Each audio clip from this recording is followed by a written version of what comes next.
All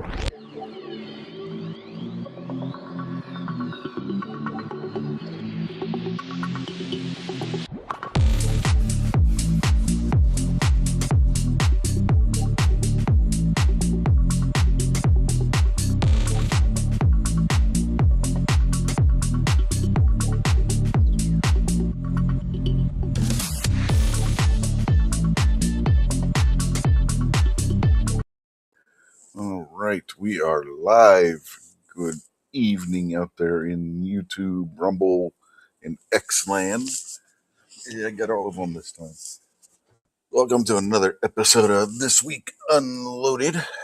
I am your host, Rich White, as always, and we'll see how long this goes. We've had a series of thunderstorms come through the last couple of days, and our internet's been acting up again because good old Comcast / Xfinity. So we'll see how well the internet holds up. Hopefully, we won't have any issues and be able to make it through this show. Now, so far out on the YouTube side, we have Mr. Packrat's Attic in the chat. And since we got one on Rumble, and apparently we must have a few over on X because it's saying 6 people total. So must be 4 over on X watching right now as well. So evening to you over there on X.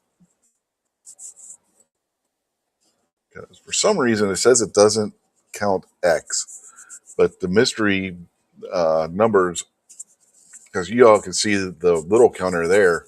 There's also a bigger version of that in the studio itself, and it gives you a total of viewers, and it says total viewers 6 on that one. And I'm looking now over on X, and it's saying that there's 4 viewers. So obviously, it can partially see the viewers on X, just not completely.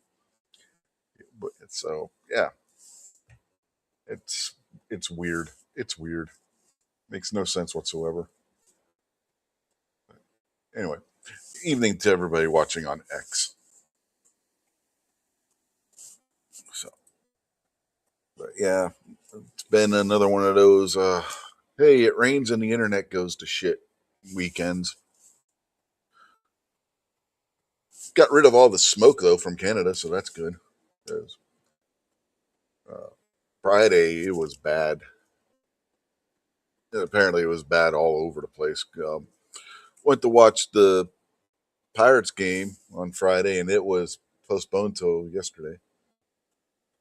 So I had a doubleheader yesterday. Yeah, Mystic Guns out there on the YouTube side. Good evening, Stacy. Hope you're doing okay. Long time no see out there in the chat over here. Good to see you out there.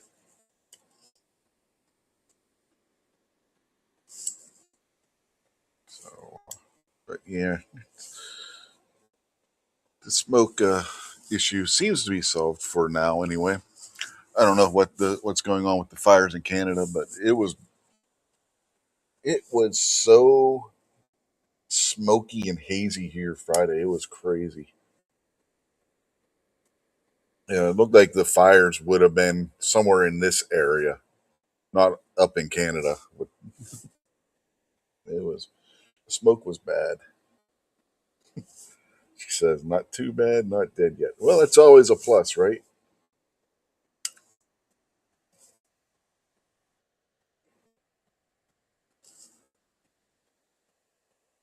Yeah, I don't know how.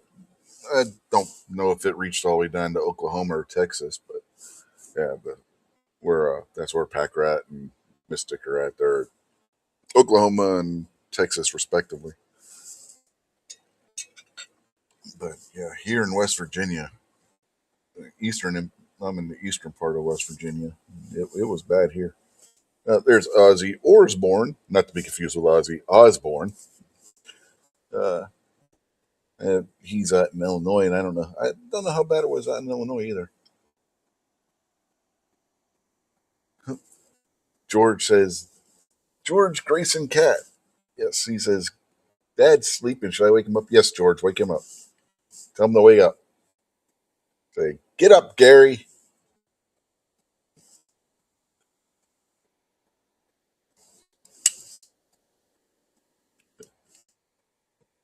George is a good kitty.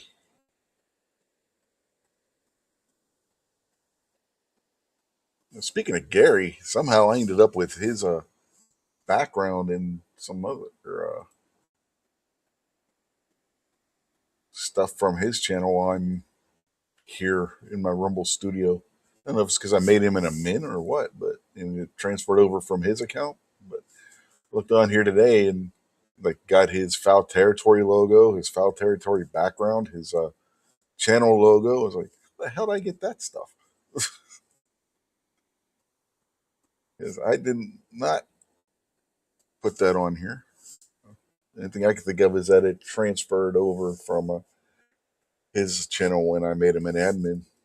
And Ozzy says no smoke in Southern Illinois.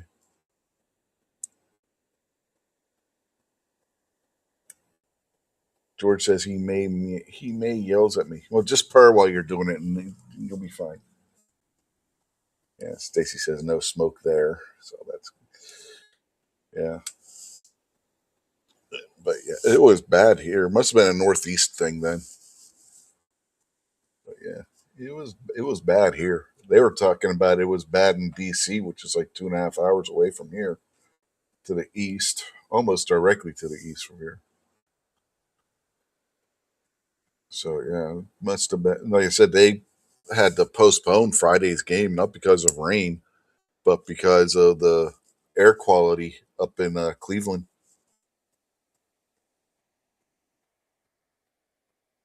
They got one game. They got the first game in yesterday of the doubleheader, and then the second game ended up being under a rain delay for an hour. They almost didn't get that game in. It would have been crazy. And Packer says no smoke in Texas. Yeah.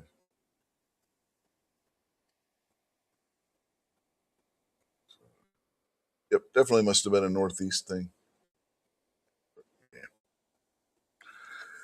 Yeah, you could smell it too. You walk outside, it smelt like something was burning in the area. I mean, they said you would have thought it would have been like one or two counties over or something like that, not all the way up in Canada as bad as it was here on Friday.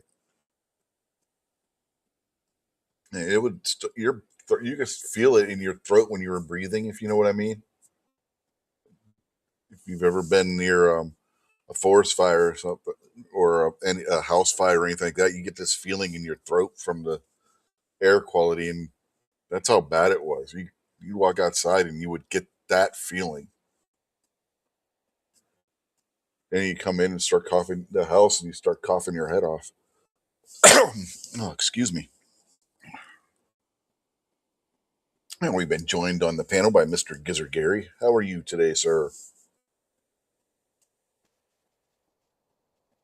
My cat just woke me up. What's going on? We're talking about the smoke situation out of Canada. Oh, I don't smoke.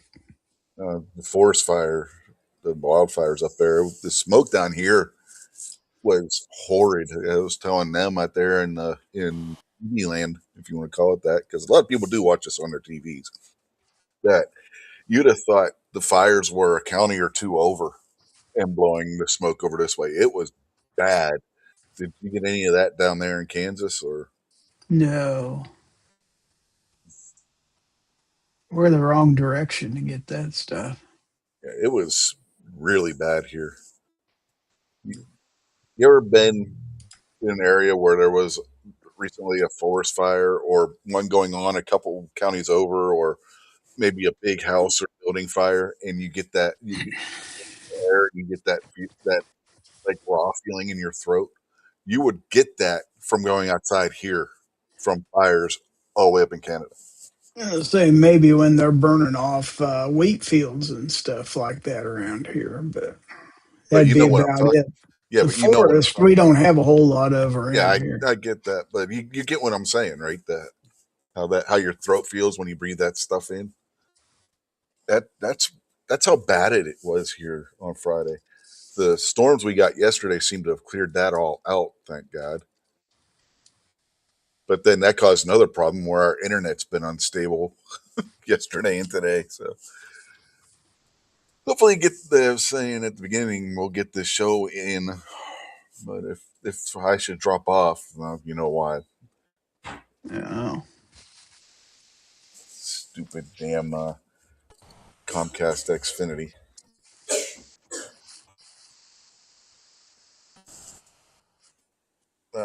Packrat's asking, just wondering what browser do you use with Rumble Studio, or is it a standalone app on a PC?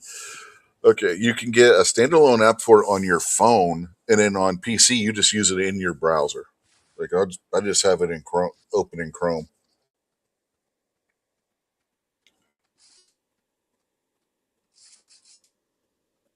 I bet it was bad up there in Barbecue's neck of the woods if they canceled, postponed a game because of it on Friday. Yeah, the Pirates Guardians game was delayed a day because of the air quality up in Cleveland. I didn't hear him talk about it at the World Cup today. Let's put it that way. Where was that played? Meadowlands, Mm, East Rutherford, New Jersey, to be specific. mm-hmm. Giant Stadium, I take it, Well, or whatever the hell they call not it these now. days. It's not. Whatever the hell they call it these days. It will be tomorrow. It's not today. By the way, congratulations, Spain. You are our new World Cup champion. Yay. Denny's Plant Based Journey out there on the YouTube side. Evening, sir. Packrat said his Okay. phone hates Rumble Studio. Yeah, you just open it in your browser on your computer. It's not you don't have to download an app or anything for a computer. Just for phone. Oh, you probably could use it on phone in the browser if you click the open desktop browser or whatever the setting is in your browser on your phone itself. I don't remember what the hell they call it, what that setting is, if it's even still in there. I know it used to be.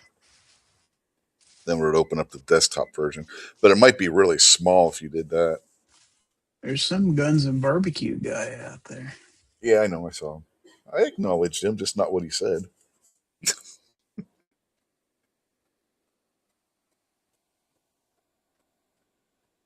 Funny, him and I did a show earlier today. We didn't see you.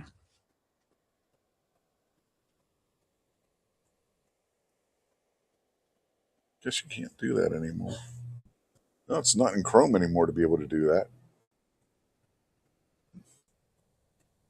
I used to be able to go into like where the three dots are and click open in desktop open desktop version, and but it's not there anymore apparently.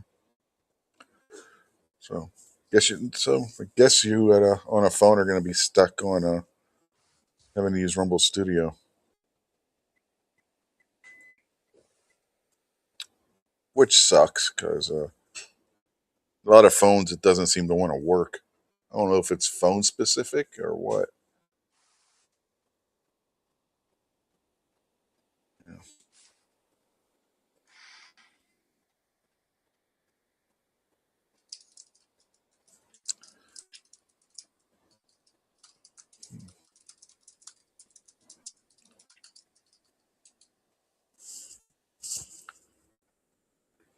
I got M. Gabriel out there on the. Rumble Studio requires an iPhone iOS 17.5 or later, Android, usually Android 8 or earlier, and a device that supports standard Google Play services. Did you say 8 or earlier? 8 or newer. Oh, you said earlier. That's what I was like. Wait a minute. Did you? Is that what you meant to say? Because that would be really odd. That's a phone that would be quite a few years old if it's 8 or earlier. You know what I mean? Some of these people are rocking 10-year-old phones. Yeah. Yeah, but this is a fairly new thing, is my point. To be using like 8 earlier than Android 8, that would be crazy.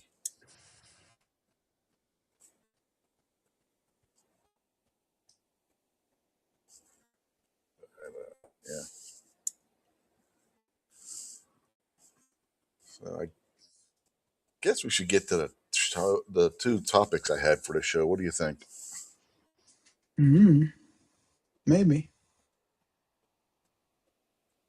I don't know. Did you see the Third Circuit's decision in the case out of New Jersey, Which decision are we talking about? Refresh my memory. where the Third Circuit overturned New Jersey's assault weapons and magazine limit ban? I That's about all I know about it. I don't know any of the details. Okay, well, came to the right place then, because we're going to look at this here in a minute. Flip that to that one. Come up here.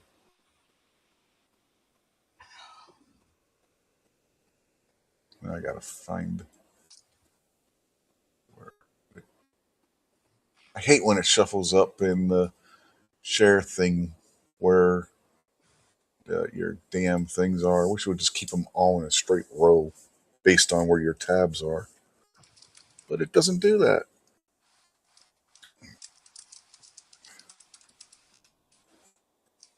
So, that. Yeah. So, first story comes from the New Jersey Monitor, written by Dana DeFilippo on July 17th. Court strikes down New Jersey's assault weapons ban and magazine capacity restrictions. Dissenting judges warn ruling risks dangerous aftermath. Of course they do. A federal appeals court has struck down New Jersey's ban on certain semi automatic firearms and large capacity magazines, saying both unconstitutionally violate the gun rights the Second Amendment enshrined. In a lengthy split ruling, split meaning that, that's a media talk for trying to make it sound like it isn't as big a deal as what it actually is as far as the loss. But it was a pretty big majority. I believe it was like 10-5 decision or something along those lines. In a lengthy split ruling issued Friday, the U.S. Third Circuit Court of Appeals sided with the Association of New Jersey Rifle and Pistol Clubs, a group representing over 1 million gun owners that challenged the bans in 2022. And should add, it's also one of the satellites for the NRA as well, which we'll get to in another story on this. I don't remember if they specify that in here or not, but there is another article that does. The court's majority heavily cited the U.S. Supreme Court's 2022 decision known as Bruin, which declared gun owners have a constitutional right to carry and that firearm restrictions must be firmly rooted in the historical traditions that existed when the Second Amendment was ratified 235 years ago. 8 judges joined the majority decision, including five. Okay, it was 8. Damn, my throat's still bugging me a little from on Friday. 8 judges joined the majority decision, including 5 Trump appointees, 2 Bush appointees, and 1 Biden appointee. Judge Paul Mady, a Trump appointee who filed a separate but concurring opinion, lamented New Jersey's repeated and relentless assault on the Second Amendment. So that's 9, if you're counting at home. Repeated and relentless assault on the Second Amendment, adding that the state's attorneys at every turn have turned a blind eye to the Constitution while prioritizing histrionics over history. New Jersey blunderbuss legislation is now, as it was the last 3 trips to this court, unconstitutional, Mady wrote. Judge Patty Schwartz, an Obama appointee, penned a dissent that 3 other judges. So if you're keeping score at home, that's 9-4. Judge Patty Schwartz, an Obama appointee, penned a dissent that 3 other judges, 2 Obama appointees, and a Reagan appointee joined. She noted that the New Jersey legislature banned both semi automatic rifles and large capacity magazines to protect residents and failed utterly to do so. Its legislative scheme is consistent with our nation's long held tradition of regulating particularly dangerous weapons and responsive to dramatic technological changes and horrific uses of that technology, which legislatures of the past could not have foreseen. Wrong. The majority disregards Democratic will and Supreme Court precedent, risking a dangerous aftermath for the people of New Jersey and those beyond.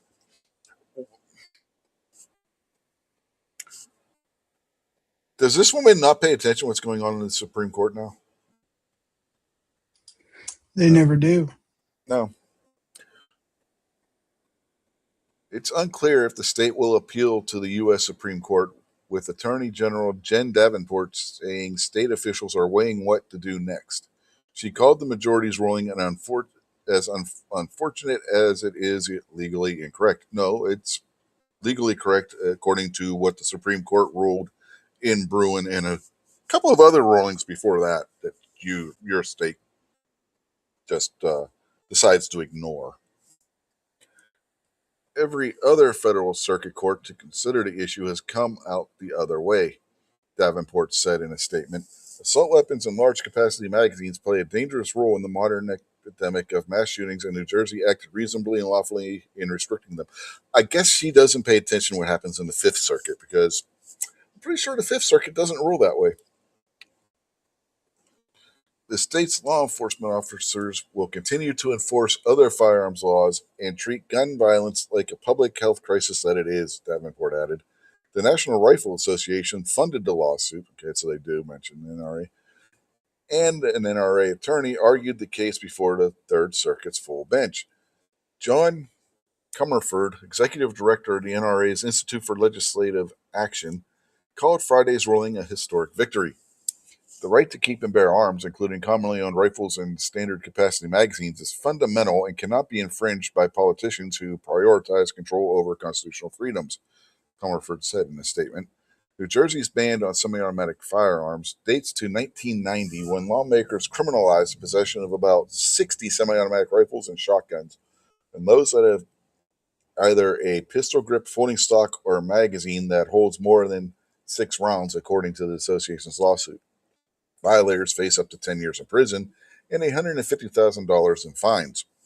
The state attorney general's office in 1996 defined guns as assault weapons if they have a combination of things like a grenade launcher. Um, Show of hands, how many people have a grenade launcher on their rifles?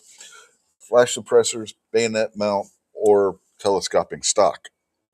A large capacity magazine, by the state's definition, are those that carry more than 10 rounds of ammunition. Restrictions on magazine capacity also were enacted in 1990, but the state lowered the number of rounds allowed in a single magazine from 15 to 10 in 2018. So, and since they mentioned it, we're going to look at the NRA statement as well. So give me a second here to bring that up.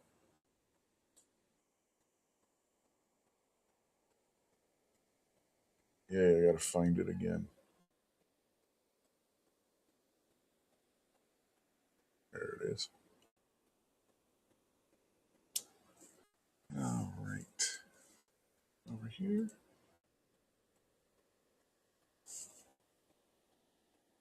This is from the NRA ILA. Unbonked Third Circuit strikes down New Jersey's assault firearm and large capacity magazine bans in NRA case. And this is from Friday, July 17th as well. In a landmark victory for the Second Amendment in National Rifle Association, the U.S. Court of Appeals for the Third Circuit today held that New Jersey's bans on commonly owned semi-automatic rifles and magazines capable of holding more than 10 rounds violate the Second Amendment. Sitting on bonk, the Third Circuit struck down New Jersey's ban on firearms and large capacity ammunition magazines, applying the Texan history test set forth by the U.S. Supreme Court in the NRA's landmark victory, New York State Rifle and Pistol Association versus Bruin. Beginning with the Second Amendment's text, the court concluded that both semi automatic firearms and magazines qualify as arms protected by the Second Amendment. Semi automatic firearms because they are firearms, and magazines because they are necessary to operate many firearms.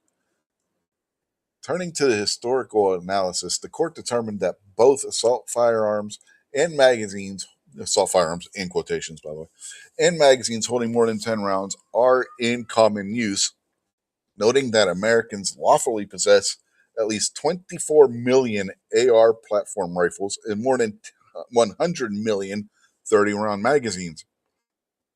Makes sense. That's about roughly 4 magazines per rifle, give or take. Because these arms are commonly owned, and as the Supreme Court held in District of Columbia versus Heller, one of those prior cases I spoke of earlier, there is no historical tradition that supports banning arms in common use. The Third Circuit held that New Jersey's bans violate the Second Amendment. In striking down New Jersey's bans, the Third Circuit, which covers Delaware and Pennsylvania in addition to New Jersey, became the highest level court in the country to invalidate such laws. The decision represents a long and hard fought victory for the NRA, which has litigated the case alongside its state affiliate, the Association of New Jersey Rifle and Pistol Clubs, since 2018. The case now returns to the district court for further proceedings consistent with the Third Circuit's ruling, including entry of an order implementing the decision and further litigation over New Jersey's bans on semi-automatic pistols and shotguns, which the court did not address. New Jersey may also petition the U.S. Supreme Court to review the case. Please stay tuned and blah, blah, blah, blah, blah. So, thoughts, because this is a big one. Oh, I'm not surprised, seeing as where this happened and stuff like that. But why does this stuff go on? I don't think they're going to take it to the Supreme Court. Um, they'll get shot down, pretty sure. But yeah, this is what happens in a state like New Jersey. That's why you don't live there. Yeah. And I'm not sure if they'll take it to the Supreme Court or not either. It wouldn't be the way the court's been ruling. I wouldn't think they would rule in their favor. I If doubt they'll even hear it. yeah, if they even granted cert, because Right. there was recently I forget which state tried taking a case that they lost to the Supreme Court, and the Supreme Court denied them cert. And we talked about it a couple weeks ago. I don't remember what state that was. I think it might have been PA, but I'm not. I don't remember for sure. So yeah, there even if New Jersey were to try to appeal it, there is no guarantee that the Supreme Court's even going to listen to the case.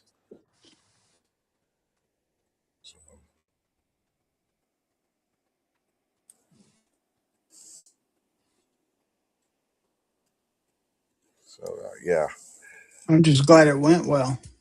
yeah.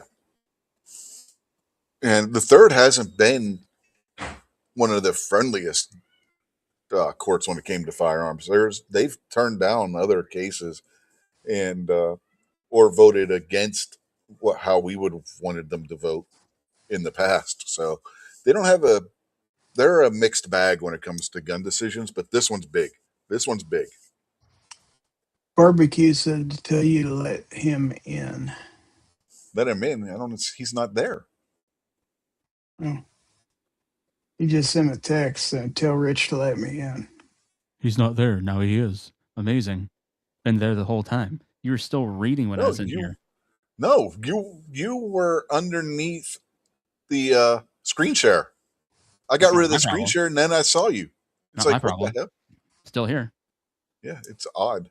Here to ruin shit. You're welcome. Yep. But no, there's no sense in New Jersey trying to take this to the Supreme Court right now. We've got 2 cases that just got combined into one just for this very thing. That was granted cert, what, week and a half, 2 weeks ago? Yep. Yeah. To say, literally, the only point that they might have in taking this to the Supreme Court is the magazine restrictions. Mm-hmm. Yeah, because I don't believe that the other case that you just mentioned covers magazines. I think it's just only on the so-called assault weapons.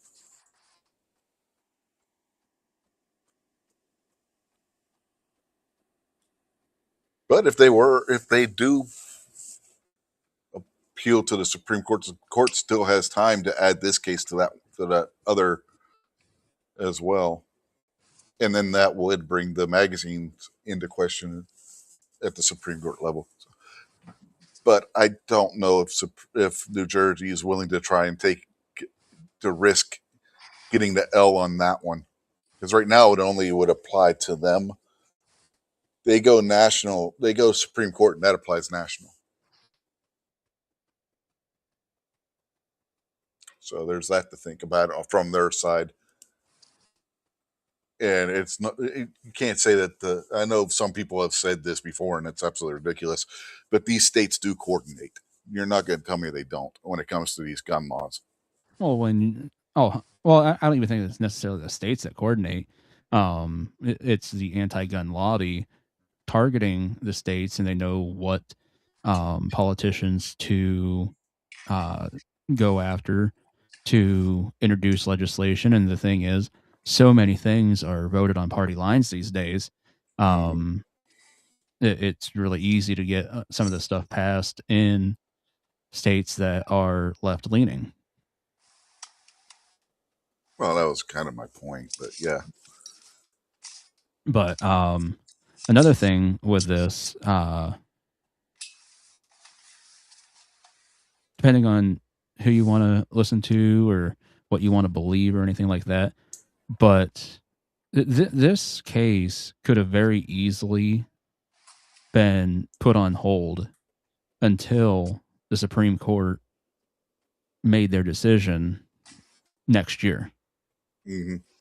And then they could have said, well, Supreme Court ruled this, so XYZ.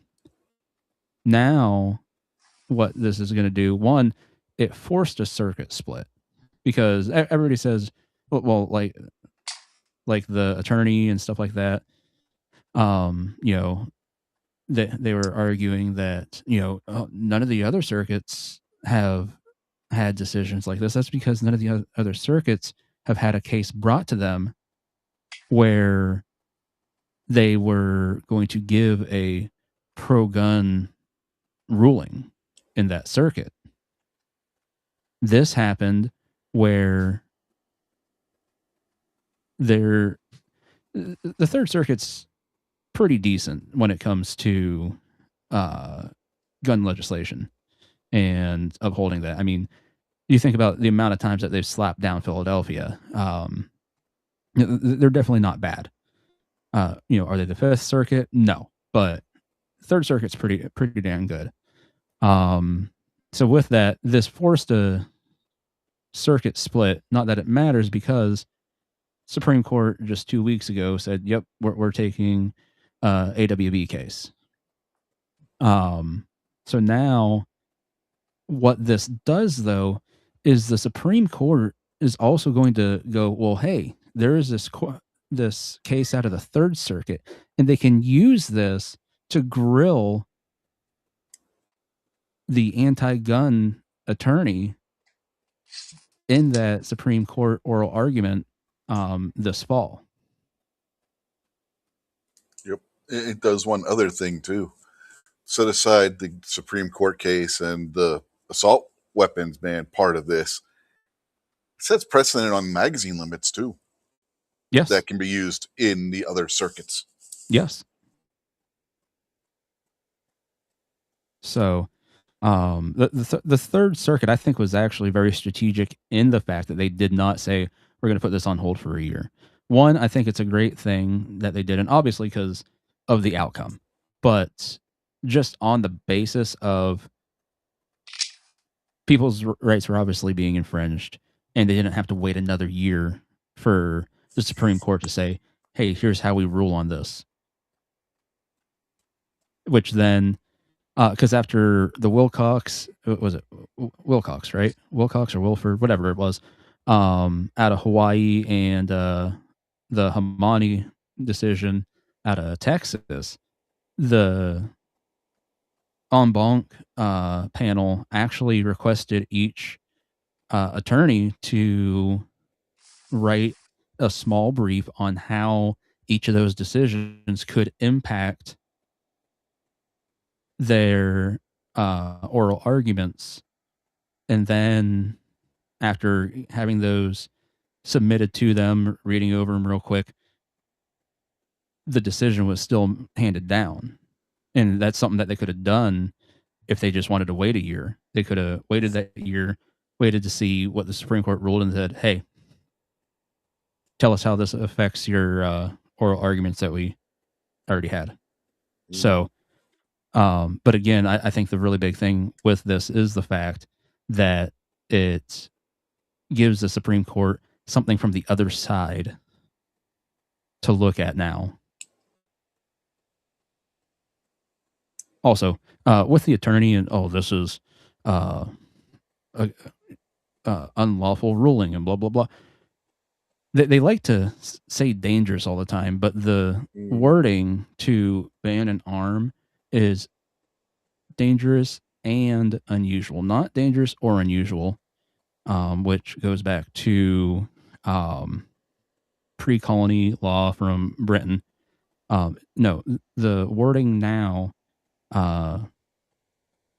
since 1791 and a little bit before that, was dangerous and unusual, and they always like to omit that and unusual part. Yeah, the way that was written was for guns hidden in other objects primarily. Yes. Such as a gun that may have been hidden in a walking stick or a cane or a pen or anything along those lines would be covered under that. A standard rifle or pistol is not.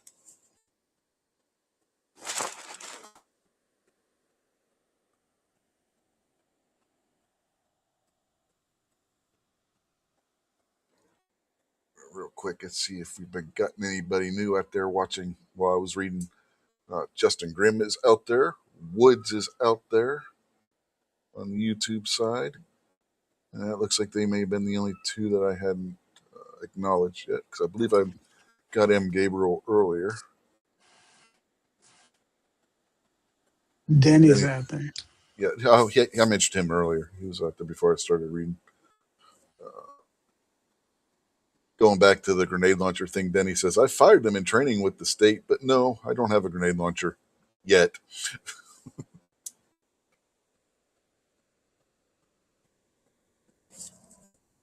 It would be fun to have. You can get a flare launcher that looks like a grenade launcher. Yep. So, dang it, there was something I had.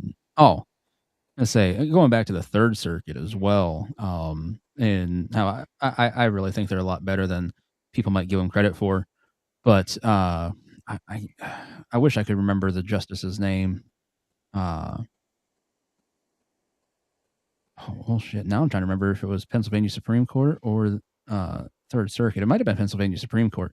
Either way, there's a female justice, and there was a gun case here in Pennsylvania, and somebody had sued and whatnot, and that judge in her dissent had actually penned that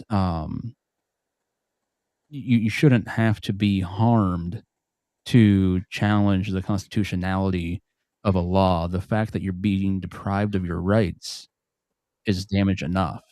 Mm-hmm. Which I thought that, I was like, when I heard that, I was like, that is awesome. Go her. Yeah. My rights are damaged every time I go into Maryland when they say I can't carry a firearm because they don't recognize my permit. Or even needing a permit in the state of Maryland in the first place.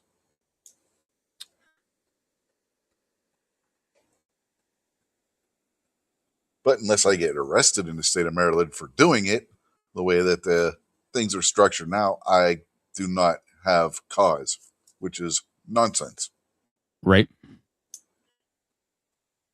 Honestly, with the way a couple court cases have played out in the past, what I'm trying to remember where it was, but it was over.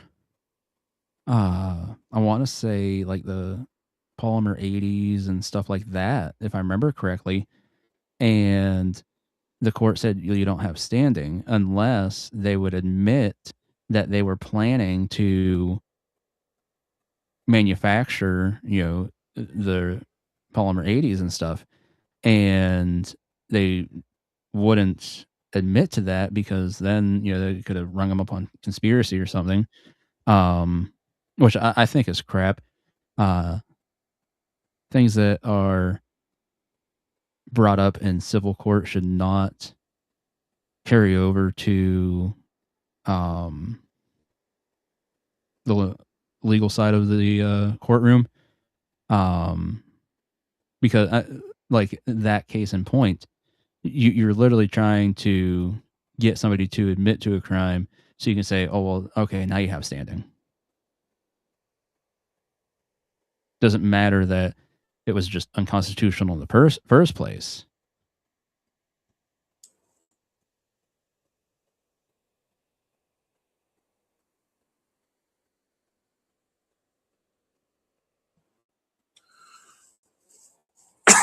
Oh, excuse me. Like I said, that smoke from Friday still bugging my.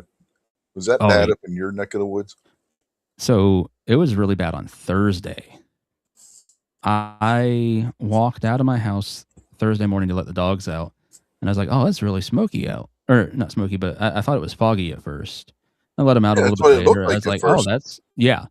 And when I let them out a little bit later, it was probably about 10:45 or so, and I was like, that's not fog. And by that point, I could actually smell it. Yeah. It legitimately smelled like somebody was having a bonfire.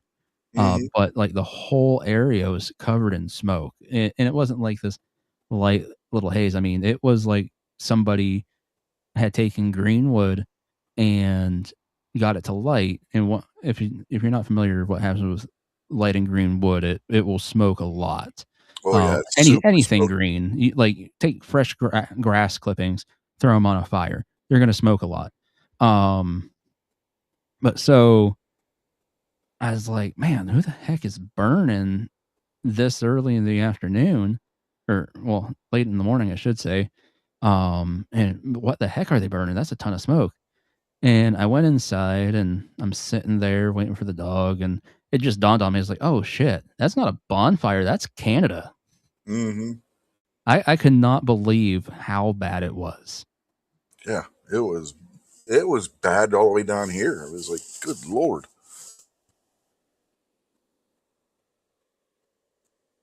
Said my throat's still bugging me a little bit from that. It was a heavy smoke too. Shouldn't go so deep, Rich.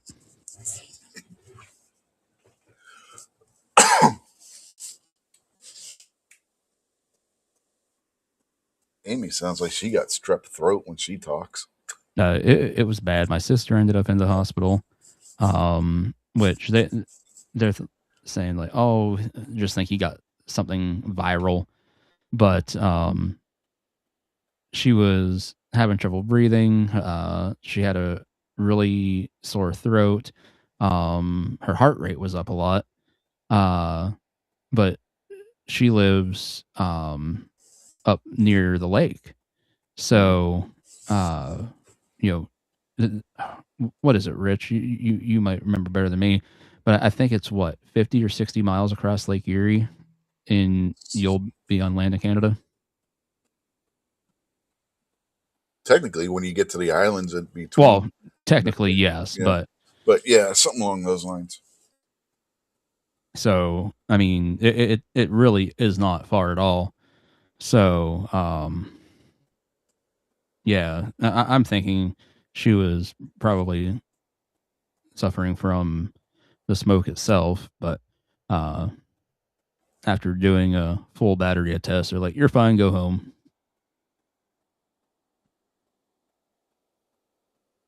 Hell, you go up to Buffalo, and then you go a little bit farther than that, and you're in Niagara, and it's not even that far to Yeah. Canada. Well, yeah, that's a hop skip. Hell, you take a wrong turn, and you're like, "Oh shit!" Mm-hmm. Actually, there was a run I would do up to Colchester, Vermont, and I go out of there over to an Alcoa plant in Manassas, New York, if I remember correctly. But on that trip, there's very specific directions in our directions to get there that says when you get to this point, do not turn right.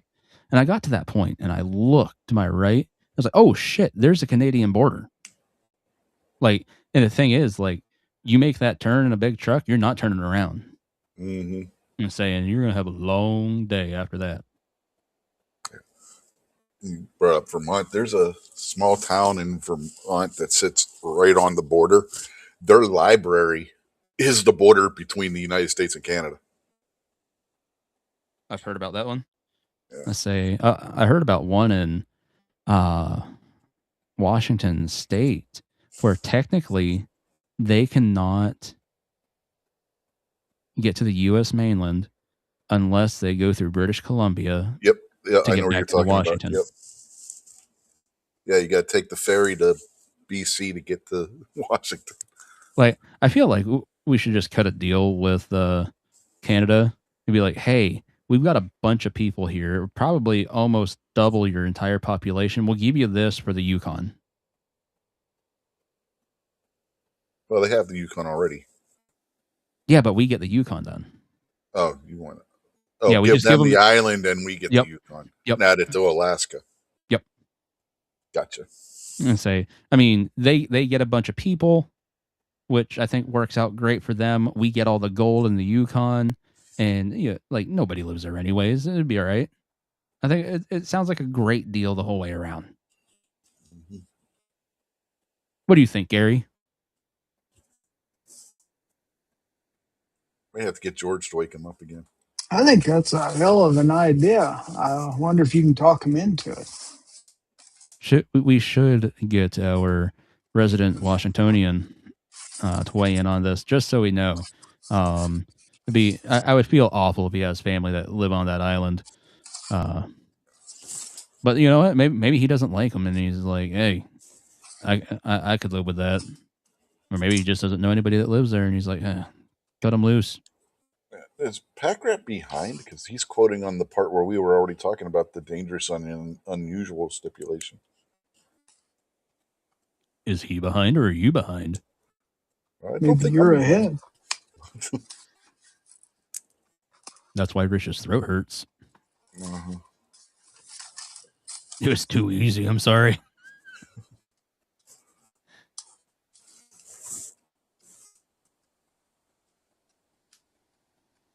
Oh, okay. He was packing up stuff for Ron Wayne, so he didn't get the comment when we were talking about it.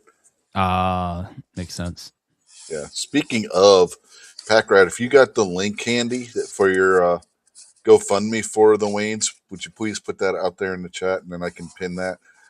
If you have the funds to do it, some asshole went and shot up the Wayne's gun range that they use for their videos and ruined their targets. Hey, we don't know if it was an asshole. It could have been a dickhead. That's true. It's kind of hard to tell at this stage. But anyway, the Packrat is collecting funds to try and get them some new targets. It could have been a Father Mucker. Coulda. Or a bun of a stitch. Could have been a funt.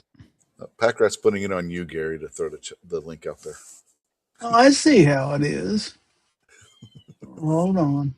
Do it now. Yeah, I have to get into my email and find it. That's the thing. I still got to find the targets I have so I can send at least one to them. So, Rich, if you would have watched the early bird today and you won $20 Chick-fil-A gift card, what would you have done with it? Ask Gary for a Wendy's gift card instead. Awful. Just really? Awful. How selfish. Right? Why? Why because barbecue? That very thing happened to me this afternoon.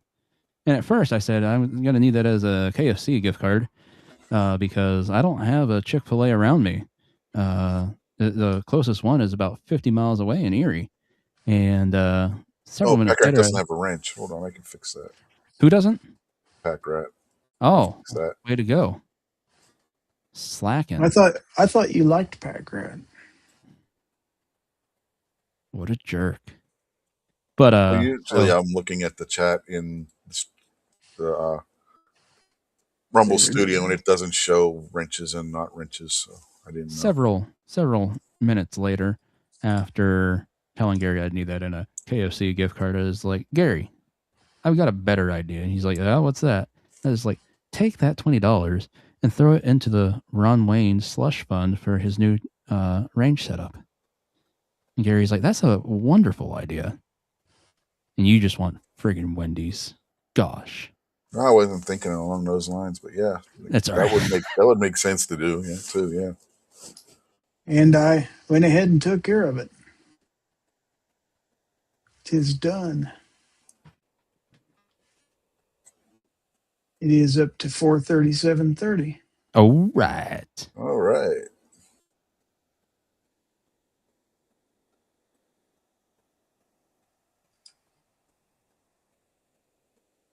Yeah, I gotta go through stuff to see if I can find where those targets are, so I can send. They said at least one of the ones I have. I don't know if you remember the targets that Clover used to give away barbecue, but I got the thick steel plate targets he used to give away. As do I. I don't have a bunch of them. I have just one. Yeah, But I have just one, and I don't have the box it came in. I'm gonna say, I got like 3 or 4 of them. So. how much did your throat hurt back in the day that you got 3 or 4 of them? Yeah, Rich. Well, that was back when Clover was doing trivia questions. Uh-huh. So it was one of the things that got me called encyclopedia. That and Ghost when they were doing the trivia questions. Richipedia. Mm-hmm. Gary too. I think that's when I won most of the stuff from Gary that I got from him before he started banning panelists because of YouTube's delay. Makes sense. Yeah. You say, but oh my gosh. Remember when he was still doing the trivia question and Kingpin would nail the things and every week Kingpin was winning, yeah. The most remarkable one I still remember, Gary's like, something changed in tonight's thumbnail. What is it? And it's like before Gary could finish the question, Kingpin's already answered, and Gary's just like, "Whoa, how does he do it?" Mm-hmm. I was like, "What?" Grim says, buy AR 500 half inch and never worry again. Well, the problem is these were pistol targets, and whoever went on the private range, which was trespassing in and of itself, was shooting at them with an AR-15 or at least something in 5.56. It could have been a Mini 14 for all we know. I agree with Grim though. You can shoot handgun rounds at an AR-500 still. Mm-hmm. Yep. So he was right or wrong. He was making no comment about how or what those targets that were destroyed were rated for. He was commenting about what should be upgraded to. Is Ron Wayne out there? I don't know. I haven't seen him. I have not seen him. All right. Because I was going to ask him a question, but to be fair, he never designed those near targets for that. No, he had distance targets that were a little bit he had separate pistol section and rifle section. Oh, I'm sure. It would make sense. You know, why do you need to have rifle grade targets at 10 or 15 yards? Yeah, and these were those pop-up targets where you shoot them and they pop back up. Ah, okay. On a range that you never anticipated anybody other than yourself to ever be on. Mm-hmm.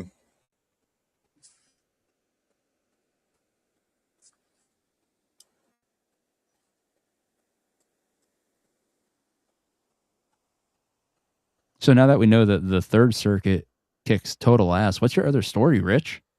Oh, that would be about the charges that were just filed against the Tate brothers in the UK, for which they were arrested in the United States for to be shipped over there. So, what a dumbass! Like, oh, I'm gonna live in Romania that way because the laws are so awesome and I get to do terrible, terrible things. And I'm just going to stay here because the government's corrupt and they love me and blah, blah, blah. All right, I'm going to go to somewhere that will possibly arrest and extradite me. That dumbass. Well, hell, they face charges in Romania too. Oh, I know. Talked about that a couple of years ago. Yep. If you remember, and Kingpin actually took the Tate side in that one. I don't remember you having a chat about it. Yeah, we did. You're It going was to have to dig that out and send it to me. That would be interesting. I'd have to find it, Well, get to work. obviously. What else do you have to do? It's not like you Exactly. work. Damn it. None of us work. If you stop playing with yourself, your wee hockey elbow would get a lot better. It's not wanting to share the story. And what I meant by that, folks, was playing wee hockey by himself. Perverts. That may or may not be a euphemism. There we go. Okay. This one comes from NBC News. Hold on. Am I hidden by the screen share again? I don't know. Let me check. Nope, not this time. What the frig? Well, you're a real boy now. But you see at the bottom where the screen share is? That was you somehow when you came in were underneath that. So I couldn't see you there. Weird.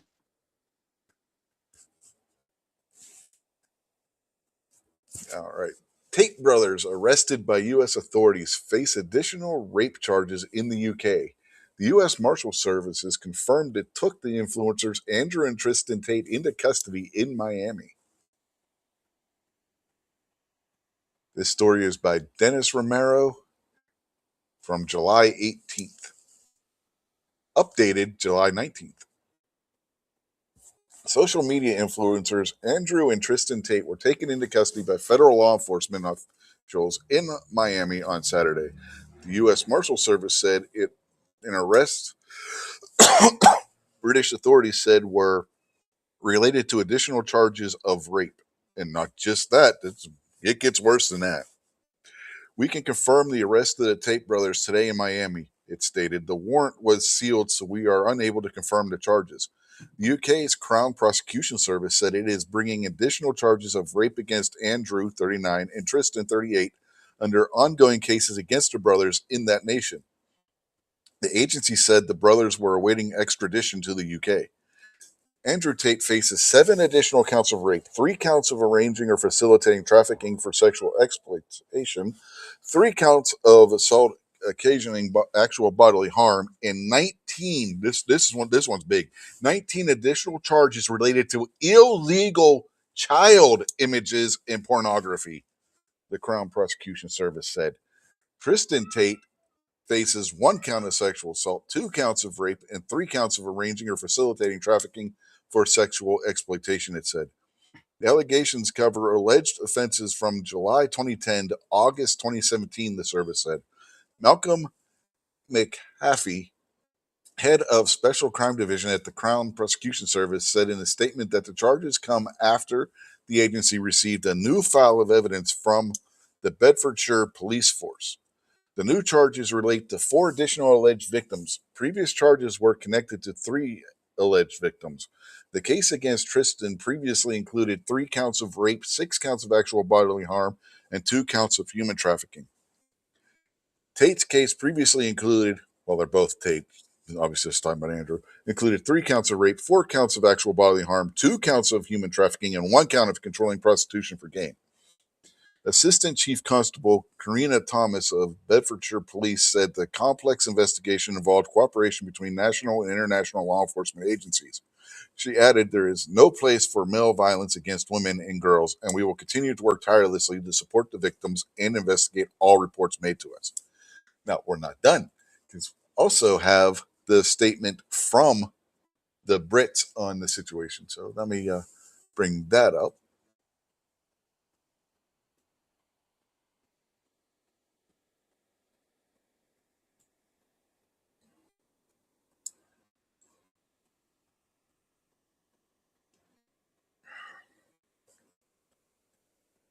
All right, this is from the Crown Prosecution Service itself, CPS decides to prosecute Tate Brothers with additional sexual offenses.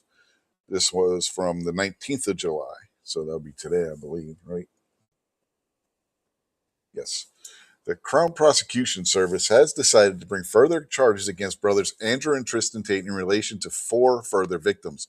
The CPS has decided to prosecute Andrew Tate, 39, with 7 further counts of rape, 3 counts of arranging or facilitating trafficking for sexual exploitation, 3 counts of assault occasioning actual bodily harm, and 19 charges for offenses relating to indecent images of a child and extreme pornography. That's big. Not only is he a sexual predator, he preys on children as well. The CPS has decided to prosecute Tristan Tate, 38, with 1 count of sexual assault, 2 counts of rape, 3 counts of arranging or facilitating trafficking for sexual exploitation. The offending is alleged to have taken place between July 10th and August 17th, 2017. And why, by the way, the reason why that child one is big because he denied ever having anything to do with sexual offenses involving children. The suspects were arrested by the U.S. Marshal Service in the United States of America on July 18, 2026. Following in their arrest in the U.S., prosecutors will be seeking extradition in relation to the original 21 charges and further charges, which we have decided to prosecute.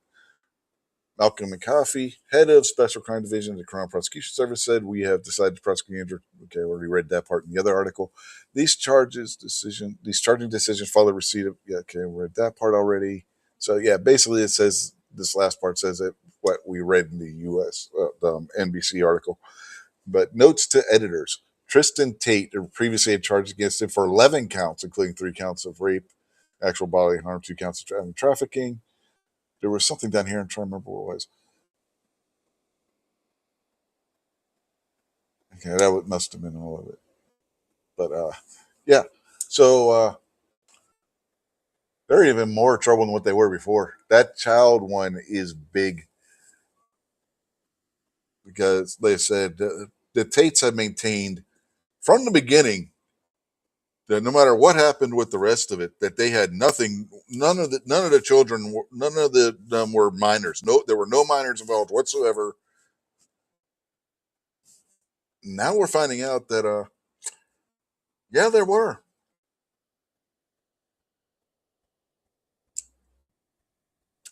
Thoughts? I hope they like prison food and penis. Yeah. That's from a movie. If you guys haven't seen the other guys, you need to watch it. But you know that child sex predators don't do well in prisons over here. They don't No. over there either. There is That's one thing that intrigues me. So this said that the warrant was sealed, so they didn't know why they were arresting them initially, correct? the Marshal Service, yeah. Yeah. That kind of alarms me because you know there were the reports where England was like, "Hey, we want to, press charges against you Americans that say shitty things on social media and have you extradited over here to be prosecuted." The thing is, like, if our U.S. Marshals are just going to get a warrant and it's sealed, so they're just being told by another country, arrest this person because we want them. That's kind of alarming to me. I'm sure there was some negotiating with the State Department and all that nonsense too. Yeah, that still doesn't reassure me. Like, if at the end of the day, it's being said that the warrant was sealed, so nobody got to see it, and they just went, "Yep, we'll get them for you." It's a little bit odd.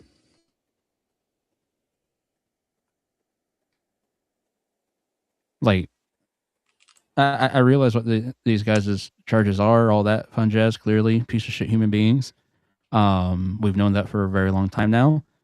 But at the end of the day, this is like when bad case goes up to the Supreme Court, because then it can make bad law.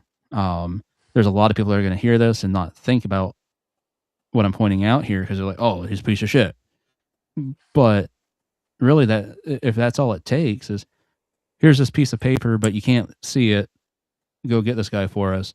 Like any one of us could just be plucked all of a sudden and shipped to another country to be charged by their legal system. And it's not uncommon in the UK for them to seal warrants. That happens frequently over there because you don't have the same rights over there that you do here. Yeah, don't care though. I say because they're No, here. I'm just saying that's probably I why it understand what was you're sealed. saying. No, I definitely understand what you're saying. I'm just saying, in this case, just no bueno. Yeah, I got a feeling this came across where the UK requested fugitives return to the country, and that's why the U.S. Marshals would have been involved in the first place because they're the fugitive guys. If they would have had an unsealed warrant, I got a feeling that they probably would have been picked up by the FBI, not the U.S. Marshal Service. That might be, but it still doesn't change how I feel. Oh, I know. I get what Like, I get what you're saying. I'm just trying to rationalize why it was done the way it was done. No, and that I get. And part of me is like, okay, so is another issue that they would have been worried that it would have leaked, which, in a sense, makes sense. To very famous in the public eye persons, something comes over saying, "Hey, we want them for this, that, and the other thing." But I mean, hell, the fact that their names are on it, or the fact that they were told like, "Hey, get Andrew Tate and his brother," like that enough would have been enough to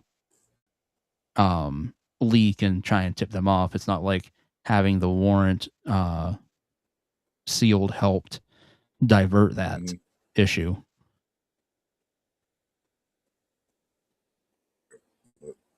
Like I said, I got a feeling it's because the way they do things over there is why it was sealed, not because the way we do things here. Like if they were charged here, the warrant wouldn't have been sealed. You know that from working in. Oh yeah, corrections. but again, that's where my issue is our whoever is in charge of that whole handling, the State Department, whatever, should have said, "Hey, like, no, like we have this thing called the Constitution. We kicked your guys' ass for it. So yeah, we're gonna need to know exactly what we're picking them up for." Oh, I'm sure. That's what I said. I'm sure in the negotiation with the State Department that the administration knew what they were being picked up for. The officers that were necessarily doing the picking up may not have. Okay, I'm picking up what you're throwing down now.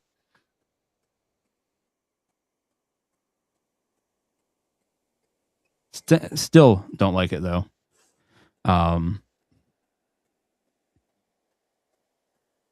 But then again, when a warrant is served, I doubt that every police officer goes and looks at that warrant. They get briefed, I'm sure, and they're like, "Hey, this is what we're looking for. This is what we're going in for. We're gonna hit it at this time. Blah blah blah. Jack, you're the front man on the door. After we reach the door, Tommy, you're taking point. Blah blah blah. Shit like that."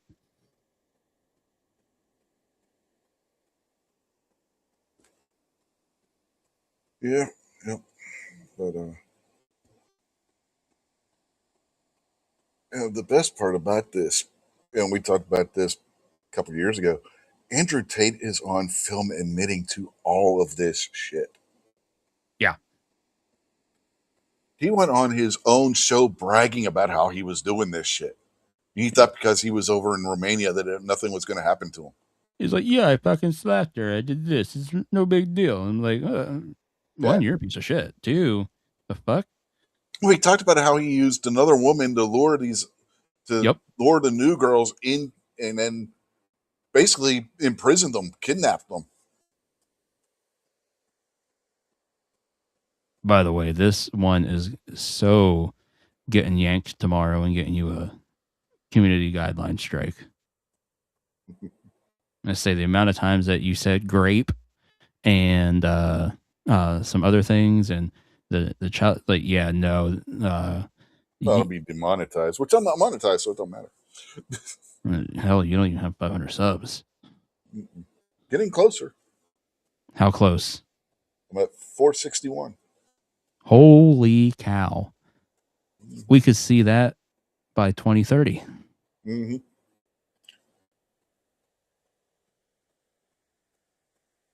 know what sucks is if X had the same standard that YouTube does for monetization, I'd be monetized over there. I lie. I mean, seriously, we could potentially see you hit 500 by the end of the year if you keep on the same growth rate. Mm-hmm. Because you've You've picked up got a great idea. Why don't you give away subs? because Jared did things to children. Can't do that. Yeah, he's in prison for basically what the Tates are doing. So, yeah, that wouldn't work too well.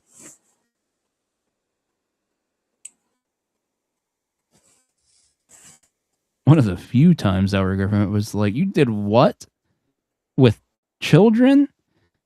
Directly to jail. Do not collect. Do not pass go. Do not collect $200. You're a monster." Mm-hmm. Now Wood's comment out there. Let's see if I can find it again. He says he'd be the worst guard ever. He'd leave the other felons a shank and a pack of cigarettes. And Pack Rat's response was, Woods, you wouldn't have to worry about that. I say, yeah, you don't even have to. All you got to do is, like, there's some. This isn't from when I worked corrections or anything either. This is just stories that I've heard from like state level and stuff. When an inmate like that gets on the block, the officers don't want that inmate in general pop as much as the inmates don't want that inmate in there either. And there's some officers that'll just say, hey, at this time, I'm going to have to go and do this. And inmates know, like, oh, cool. At that time, he's going to just happen to be preoccupied where he's not going to have an eye on us for a couple minutes. Mm-hmm. That's all it takes. Yep. And I realize some people are like, "Oh, that's terrible." It's what happens. Mm-hmm. Yeah. Well, my stepfather initially was in prison. He was being housed in maximum security prison, which is now medium security, I believe, in Pittsburgh, West Penn Penitentiary. And I've heard of that was place. when he was first there, he was being held in solitary for his own protection because of what he was convicted of doing. Then they transferred him to a medium security facility, medium to light, or light to medium facility somewhere in upstate PA somewhere. Say, back when I was still working corrections, I'd always joke with the work release inmates because a lot of the guys on work release, they were on like their second or third DUI, like they just had a drinking problem. I'm not saying that that's a good or bad thing. It's just, it is what it is. But some of those guys got 2 years minus a day, and if you get 2 years minus a day, that means you do all of your time in county here in PA. Mm-hmm. If you get 2 years or more, then you get to go to state. Which for a lot of guys, they're like, man, I'd rather go to state than do 2 years minus a day in county. County prisons can be worse than state penitentiaries, believe it or not, folks. Especially the one that I worked at, it was considered maximum security. If you drove past it, you would not guess that it was a prison. There was no fencing around it, no barbed wire, high fence stuff, nothing. That prison when it was built in '98 was state of the art. Still, I mean, really still is. So, anywho, I was down in unit control the one day, and unit control had 5 different housing units that you'd observe from indirect supervision, meaning you weren't locked in with the inmates. Direct supervision is you're locked in with them. Indirect, out from a viewing area where you view multiple housing units. So I had to observe the 2 intake housing units and the restricted housing unit, which was the isolation, locked down 23 hours a day. You get out of your cell 1 hour every night. That's it. Then my coworker that was down at that housing unit with me, which was always a female, that would be with you because she had to watch the female housing unit and the special housing unit. And the special housing unit was full of mainly offenders. It had a few inmates that would fall victim to other inmates, whether they're disabled or elderly, something like that. And then you just had a few of the wussy inmates that, traded away, or not traded away, but made too many deals because they wanted some honey buns. And then when time to pay up came the following week or something like that, they'd be like, hey, I need to go to PC or else I'm going to get my ass kicked. And then, we'd have to report it. And because even if you didn't report it, there'd be a sergeant that came down or a lieutenant just doing rounds to talk to everybody each day if anybody wanted to come up and approach them. So even if you didn't say anything, they're going to say something to the LT or the sergeant, and then they're going to report it to the counselors, and the counselors are going to be like, oh, no, you poor thing. Go to the special housing unit.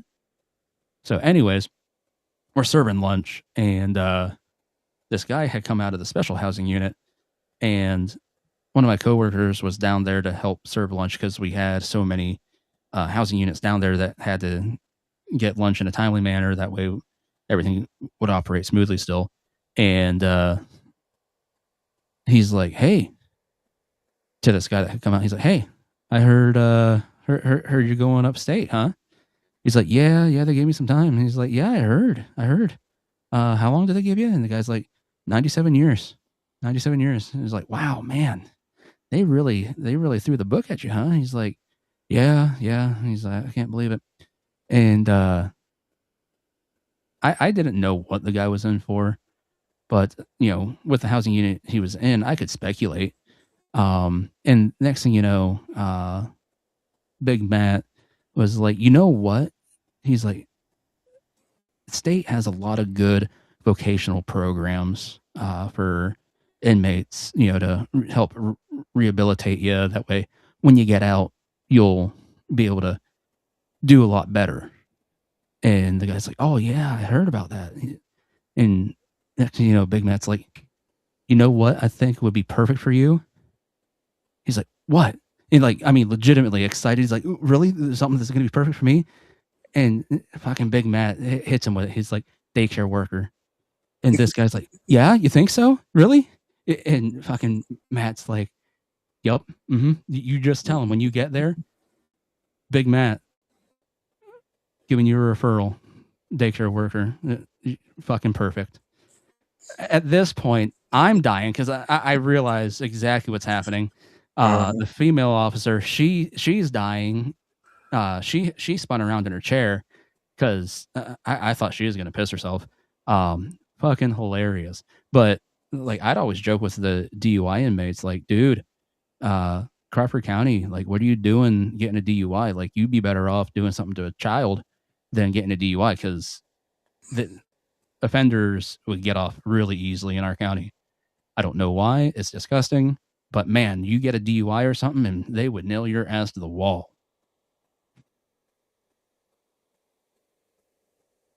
Sorry, that was pretty lengthy. Hope everybody liked that story time. Yeah, story time with barbecue. Right?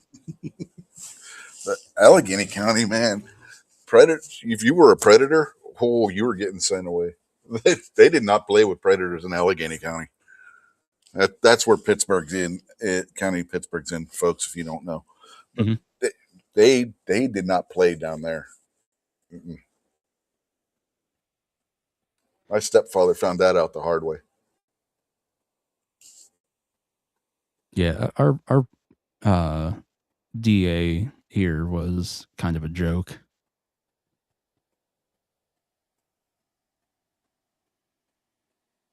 He got 10 to 15 on a plea deal.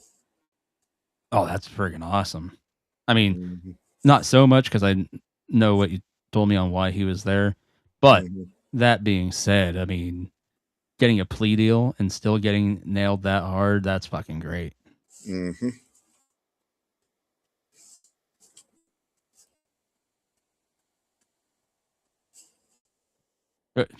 Well, no, I say that, but no, that's still fucking terrible because he probably was looking at 40 to 50 without the plea deal if it would have went to trial and got Yeah, convicted. he was looking for 10. He was looking at 10 to 20. Oh, holy shit. And they still, Uh-huh. I'd have rolled the dice for the extra 5. Well, if he got the extra 5, it would have been in maximum security. The plea deal got him to where he wasn't in maximum security. Yeah, but after a year or two, that can get quickly resolved. Well, not resolved, but bumped down to lower security facilities, things like that. They don't want anybody in a max security facility that doesn't need to be there. Mm-hmm. It's too much risk.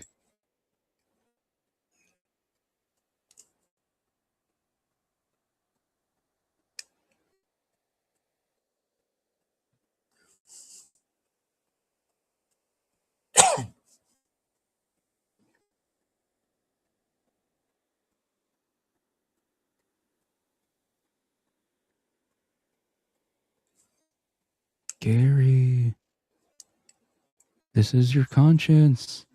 Mm-hmm. I don't have a conscience. What are you talking about? It is. You do have one. It's a miracle. Send guns and barbecue your mini crooked river. You should do it now. Now.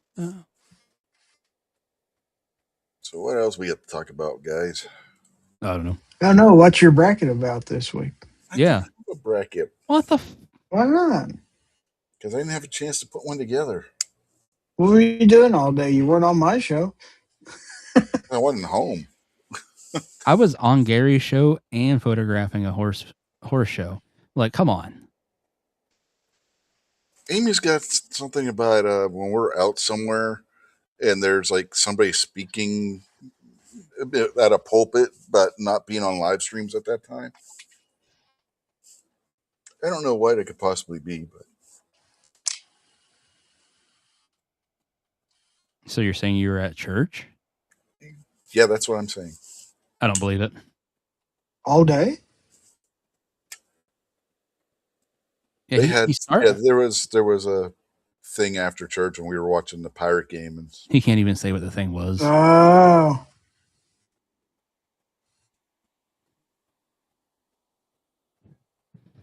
they were having a get together after A little surprised that for y'all new don't. people that were there that had just started going. So had lunch and watched the baseball game. You got indoctrinated, in other words. Now he's a Washington Nationals Did fan. they teach you the secret handshake and all that stuff? No. And it wasn't the Washington Nationals, it was the Pirates versus Guardians. Or Indians if you prefer. Which it should still be. They're the Indians. Yeah, if the Indianapolis Indians, the Pirates AAA team, can keep the Indians name, why the fuck can't Cleveland? Because nobody knows who the fucking Indianapolis Indians are. Well, they got a nice ballpark there. Yes. Yeah. For a AAA team, they got a really nice ballpark. Seen pictures of it. It's really nice. It almost looks like some major league teams' ballparks would be an improvement if they had the Indianapolis Indians stadium. Like, I don't know, Sacramento A's. Their stadium's not terrible. Gary doesn't like the hallway, but I've seen other major league teams that have that behind home plate too. It's ugly as shit. I've seen worse.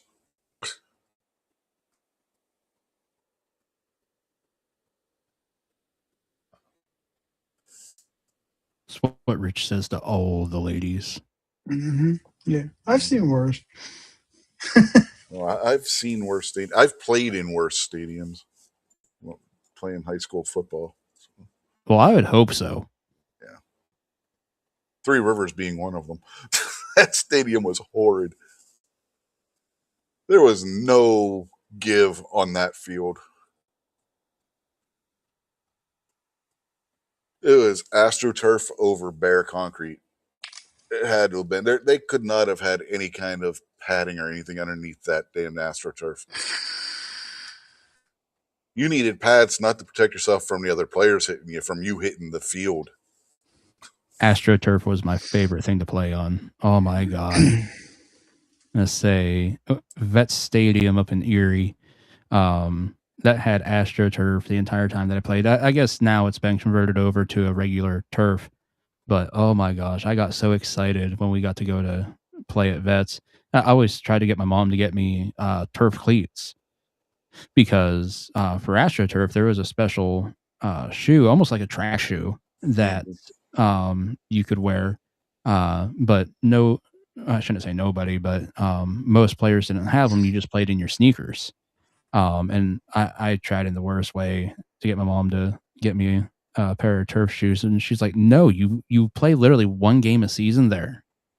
I think my senior year we might have played two, but anyways, I was like, "But it will help me grip that much more." Like it, the way you got to hit guys and then drive them into the ground and just hear everything leave their lungs, like including their fucking soul. Oh man, loved playing there. Yeah, we were, if we were lucky, we played 2 games at Three River Stadium every year. If we were lucky. The rest of them were played in South Stadium, and I'd much rather play there on the dirt field, to be perfectly be honest. Three River Stadium, not just that it was the field was just bad. It was not a good field. That stadium needed replaced. Oh, speaking of Ron Wayne, there he is out there in the chat now. Banzai, Ron. Banzai?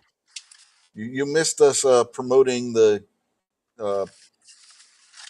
whatever the support now link. Doesn't even know what it is. Yeah, he does. He does. You don't. I couldn't remember for which giveaway service was. I had to look. You were even asked, "Hey, if you won $20 gift card on Gizzard Gary's show, what would you do with it?" You'd be like, "I get it for Wendy's." Well, you yourself said originally you said KFC, so Yeah, you had about as much time to think about it as I did before I was like, "Hey, I got a better idea."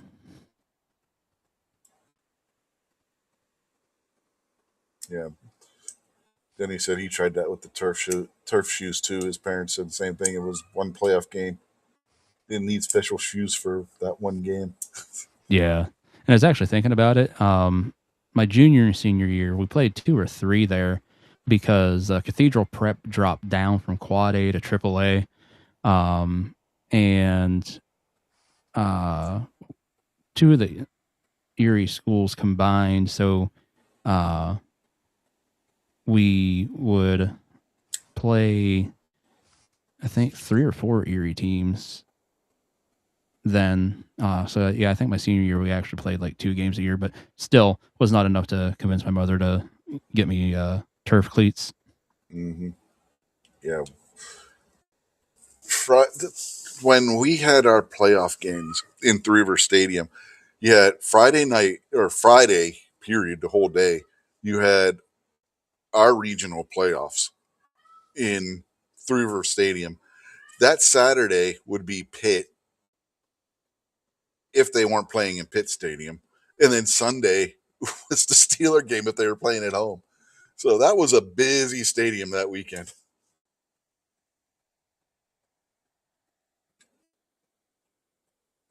And that would be a couple of weekends.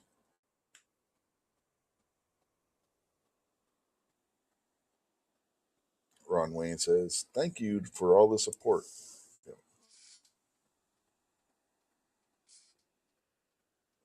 Got to support each other, man. Got to support each other.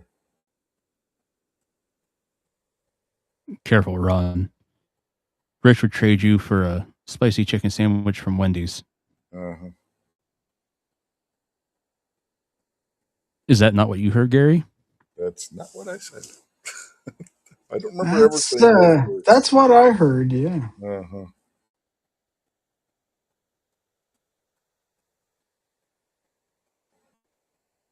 I think I know where those targets are. I just got to check and see.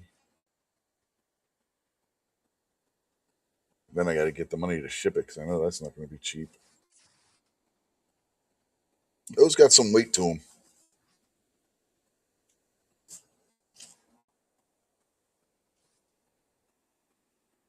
Those are 550 or 500, aren't they? AR 500. I think so, but I don't remember 100%.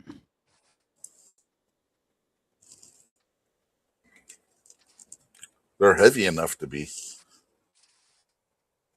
Drop that on your foot, you're going to be hurting.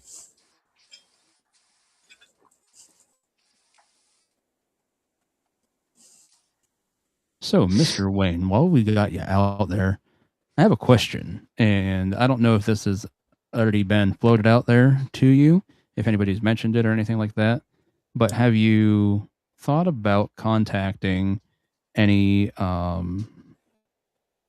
plate companies and say, hey, this is what happened to me. I've got this many subs. I need to rebuild my range.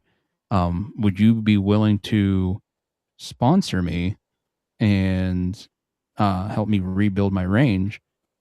And I realize, like, we always joke about shills, things like that, but I don't know. At least me personally, I don't think that would be a bad thing. It's not like Rich that's got, you know 400 subs. I'm just fucking with you, Rich. I'm just out here to score free stuff, blah blah blah. Um, you be able to say, this is how many subs I have. This is the way my channel is. This is the content I provide, and this is the service I can provide you. Can we work on a partnership? Might be a cool way to get the range rebuilt.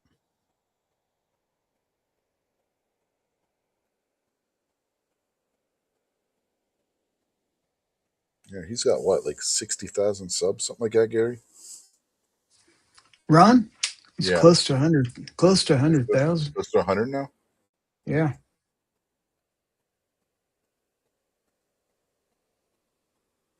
Yeah, he definitely might be able to get some donated in exchange, at least for a video on him, which would be right up his alley because it's what he mostly does. His videos are shooting videos.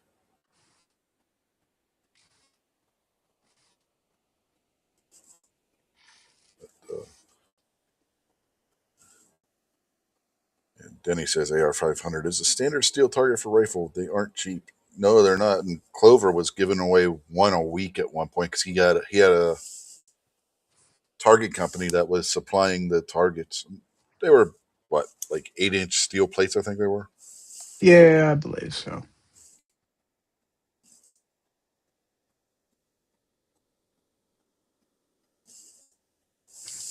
They didn't come with a frame, but they did come with the chains to hang them. Mine didn't. Mine's Oh, just the mine plate. did. Yeah, mine are just the plate.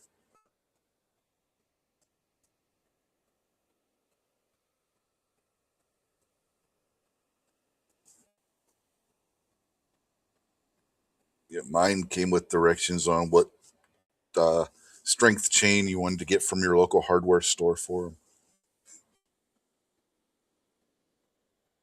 and what hooks to use.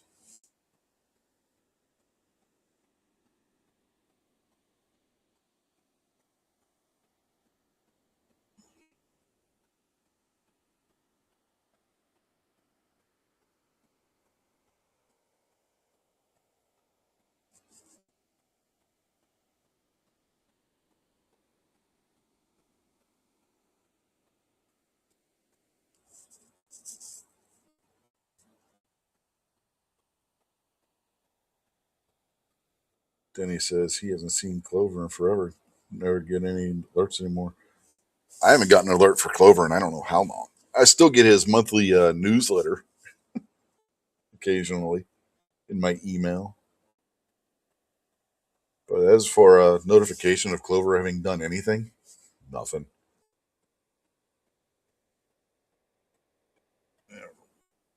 Ron Wayne says Clover has been on a hiatus. It's always taken a hiatus at some point. It's like he'll do videos for a couple months and he'll stop and then randomly start up like months later. Done that for a while. Him and Ghost were regulars on this show at one time when we were first started doing it. Remember, Gary? Yeah, I saw Ghost. He stopped in my chat today.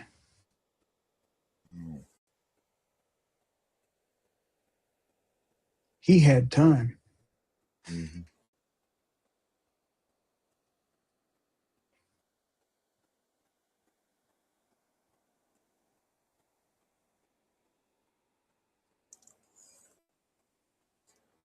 Ghost is working for Big Lipsies now, so he doesn't do videos anymore. Living in Coral Gables, Florida. Oh, he moved to Florida. He did. He had a nice place in Arkansas.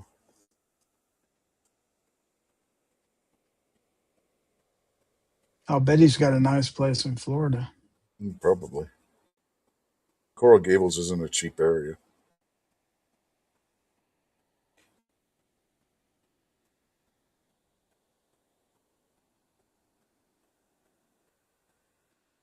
But Arkansas, he had a house on a lake.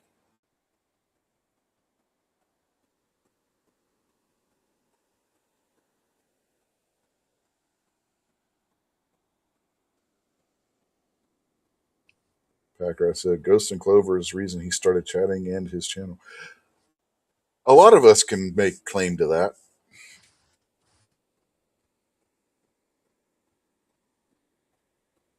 I can honestly say I knew both of them when their channels weren't very big. Mm-hmm. Same here. I remember when they each had like 1,000 subs each, and when they both hit 1,000. Yeah.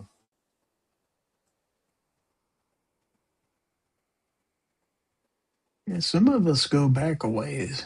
Mm-hmm.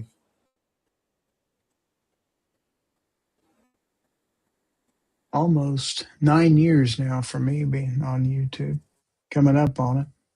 Yeah.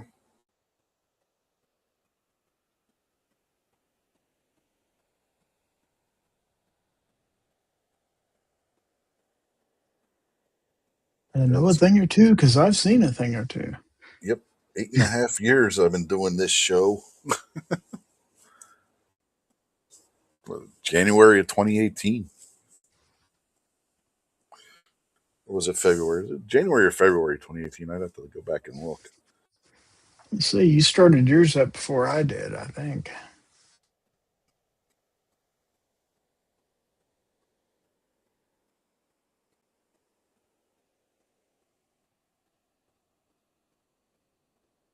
The only reason I passed you in numbers is you took a few weeks off. And you're being able to go out to SHOT and having the SHOT Show videos and stuff helped a lot. No, I mean as far as numbers on my live show. Oh, yeah. Yeah, I will be the first one to admit I had some help getting where I am Mm-hmm. now, for sure. Just kind of like almost everybody. Yeah. It doesn't seem like Great American Outdoor Show gets you anywhere near the views as what people get when they do SHOT Show videos. Which sucks because it's a couple weeks after. So everybody by that point's all strung out on SHOT Show coverage. It used to be a lot better than it is now. It's not quite as good Mm-hmm. as it used to be, but it used to be you do video at shot, you guaranteed Oh, yeah. views on it. I think the most views I've gotten on a SHOT Show video, on a Great American Outdoor Show video is like outside of that one, no, that short wasn't even from there. So no, I think it's like 1,500. It's the most I've gotten on one of my Great American Outdoor Show videos.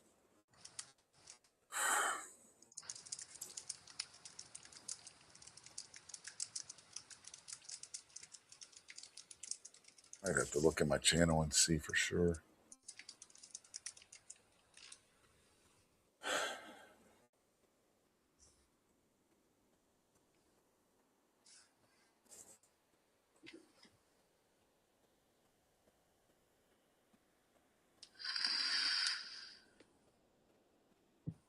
Videos I did at Goals got next to nothing.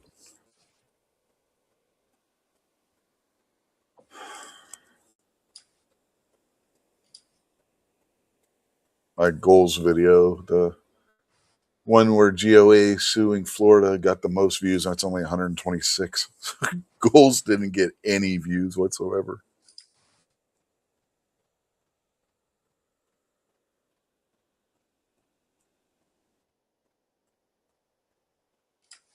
There's okay, 2.4K for that one from the Great American Outdoor Show, the Lanteria Defense one, which got a lot of people.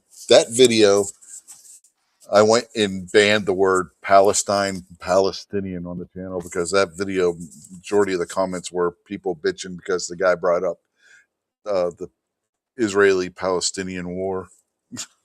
Fuck. I don't want this shit.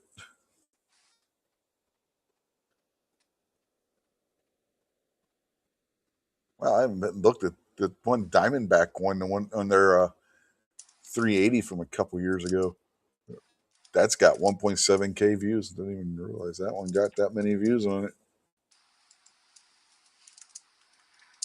I guess if you go back to my personal channel, I just looked. I actually released a video of me shooting a pistol on May the 7th, 2016, which was over 10 years ago. Wow. Okay, I was off by a little bit by the one that got the most videos, most views. I said 1.5K. No, it's 15K. That was Mossberg 940 from 4 years ago. Got 15,000 views on that one.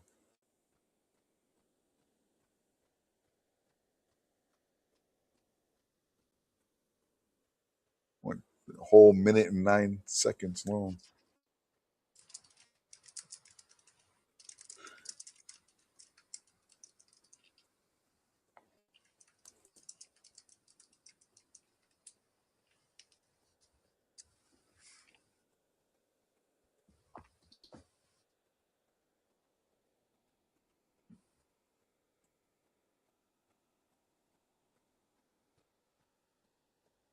The two longest, the two most Great American Outdoor Show videos with the most watches both came from that year. The Osprey Global optics, which aren't very good from what people say, from what I've seen on reviews of them. That got 5.5K views, and then the Mossberg, like I said, got 15,000. Then downhill from there every year.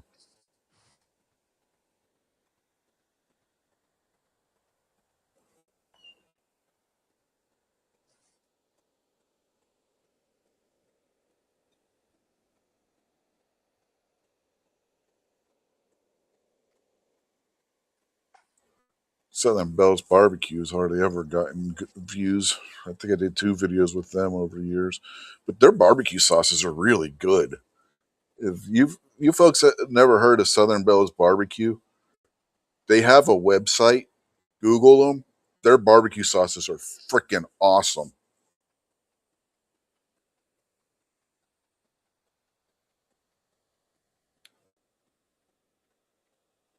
It's a family-run business. I think they're out of South Carolina, if I remember correctly.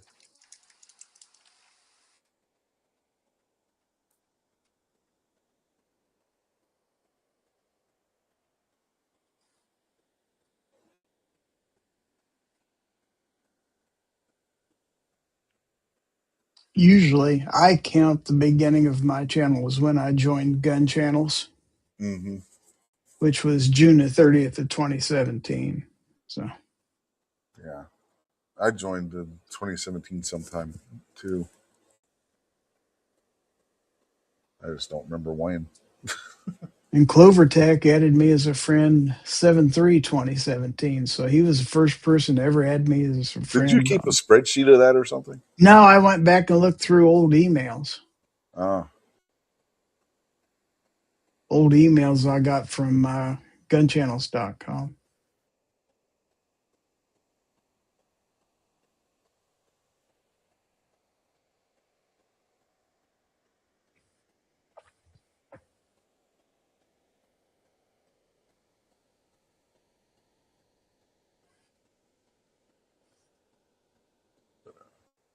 Southern Bells, their pineapple uh, is it spicy pineapple? I can't remember. Really good with pulled pork. Really, really good for pulled pork.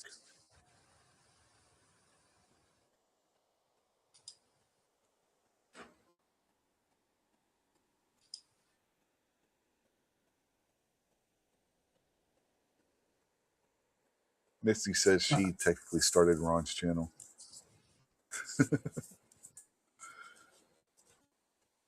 And Ron said he wasn't the one shooting in the first channel, video on his channel, so I oh, guess she was it did. Misty? Yeah.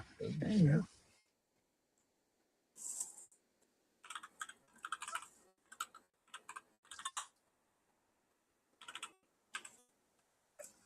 That sucks. Southern Bells Barbecue. They weren't at the Great American Outdoor Show this year. They said last year they probably weren't going to be there this year because the sauce or the prices were just getting too high for the booths. They couldn't afford it. They said they're just a small company out of the Carolinas. I'm gonna go ahead and post the link to their website out there. Again, really good barbecue sauce. Go watch the video I did on them on from the Great American Outdoor Show a couple years ago. Really good sauce. Really nice people.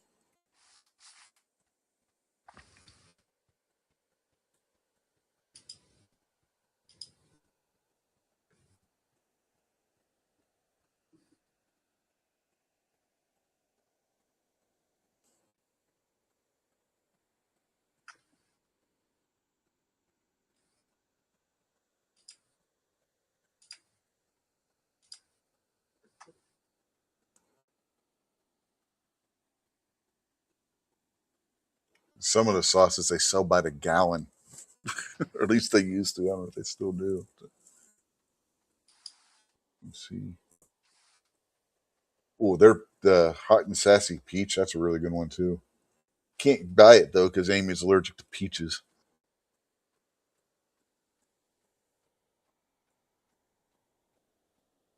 Pineapple twang. That's the one I was thinking of. If you like pulled pork, their pineapple twang sauce. Oh, yum. But yeah, I don't see it by Sounds the like you're gallon anymore. putting pancake syrup on these things and not sauce. Different. They have a bunch of different varieties of barbecue sauces. I don't eat barbecued meat for the sauce. Well, there's certain If types of you barbecue if that, you have to slather it with sauce, then well, like it pulled pork, you wasn't use sauce barbecued on. correctly. Not necessarily. Speaking of barbecue, where's barbecue go? I don't know. Is he still here? Did you kick Oh him no, off? he wants to just. He, no, I didn't. Where'd the private chat go? Oh, there it is. No, he didn't say anything in private chat. I don't know what happened. He's gone. Maybe he got a phone call. No, he wasn't. He wouldn't be on his phone to be on here unless he got his phone because that definitely sounded like his new microphone.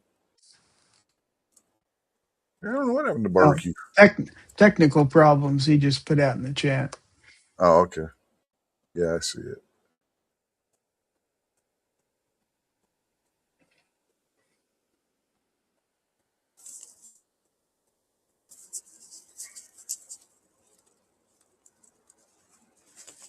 See, Packrat agrees with me.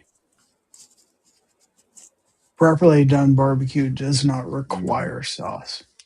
No, but if you want a good pulled pork sandwich, you're putting a little bit of sauce on it, and it doesn't take a whole lot.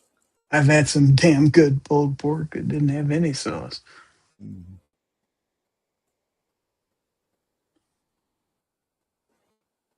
Guns of Barbecue says if the meat's done right, you should never need a sauce other Mm-hmm. than pure want, not need. I'm just saying there are some recipes that call for a sauce. Not a whole lot of it, enough to give it the flavor. Flavor should come from the meat, though.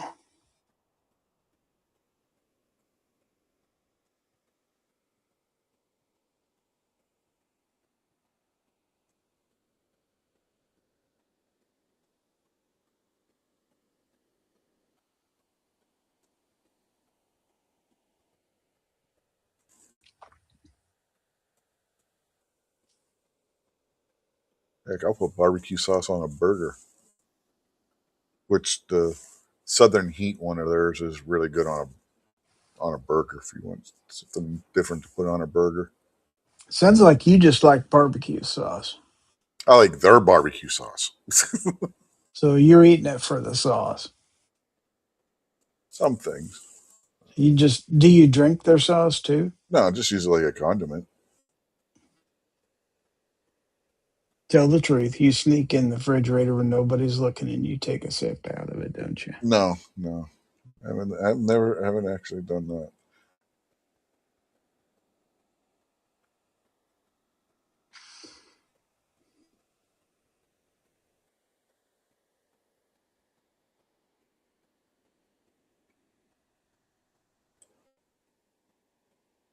Denny said he'd think that pineapple sauce would be good on chicken. Yeah, it is. It's good on chicken too.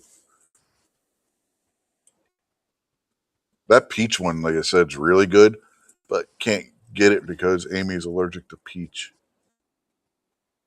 I have some dry spices that are excellent on grilled chicken. Delicious.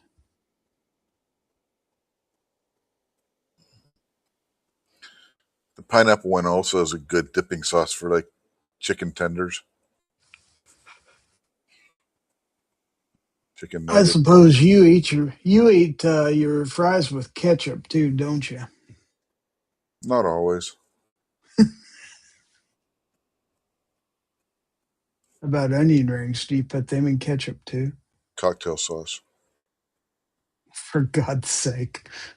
You've What's never wrong had, with dude. you? Have you ever had a beer battered onion ring dipped in cocktail sauce? Why? Because it's good. Little bit tomato taste, a little bit of horseradish taste with the beer batter onion ring. Ooh, it's good.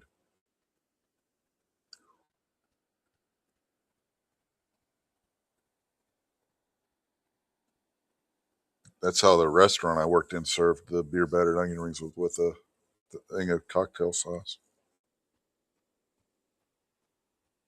That's when I started eating them that way. Only chicken I ever had that needed sauce was Cane's, and that's because it was absolutely gross without being dipped in their sauce. Now I understand why everybody loves their sauce because you can't eat the chicken strips without it. Which one? Raising Cane's, Never had it. the one that Gun Snob is just I crazy know. over. Yeah, I know. Yeah, Jacob S. says he's never had an onion ring. What? Never had an onion ring. That's un-American, man. Mm-hmm. SeaWorld used to have some amazing onion rings. It's not the One of only thing Jacob hasn't had, but go mm-hmm. there.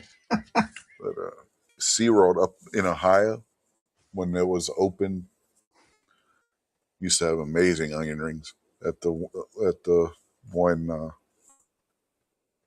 vendor. They're not even there no more. It's all abandoned.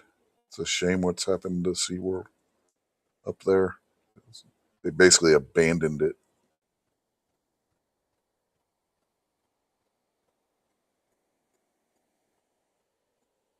It's all grown over and looks like something they would film a horror film at. Somebody's got a. I stumbled across the video one day on YouTube. And they were filming what it looks like up there now. It's a shame what's happened to that place. And the amusement park that was across the lake from it, too. SeaWorld in Ohio was on a small lake, not Lake Erie, but a little bit inland from Lake Erie.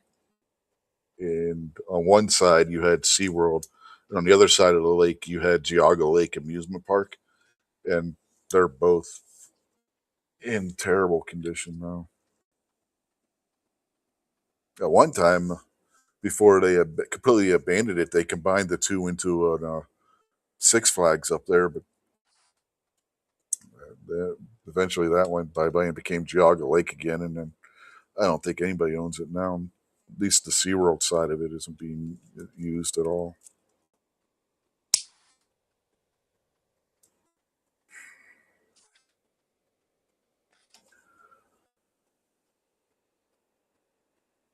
I don't know if barbecue's still out there or if he's ever been there.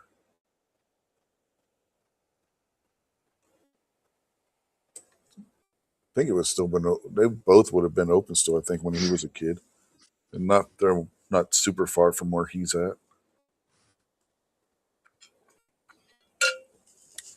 Over Aurora, Ohio, by Cleveland.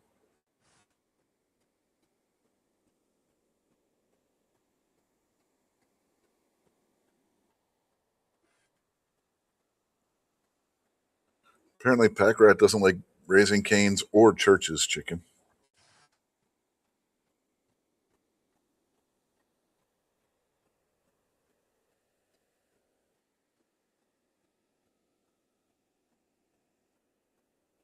We used to have a Chester here that was part of the one pizza shop, but they stopped being Chester's. I forget what they are now. Chester's was good. Chester's deep fried corn on the cob was freaking awesome.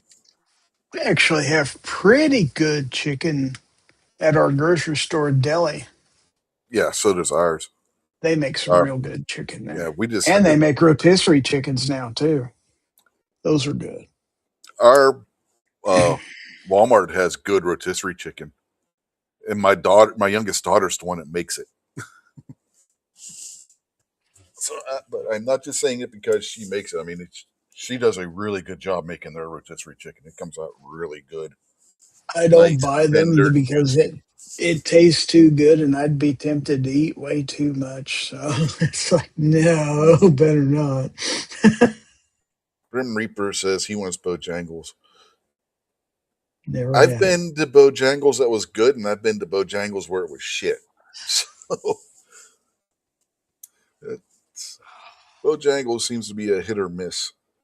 The one in Winchester, Virginia is not very good. The one in Charlottesville, Virginia is really good.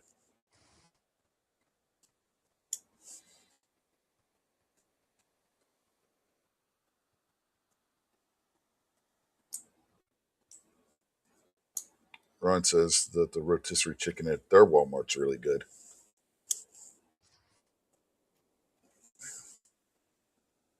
Fried chicken, we go to the Martin's grocery store.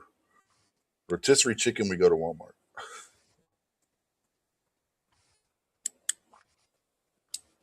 I just typically buy the frozen Tysons. I buy the chicken breast tenderloins Mm-hmm.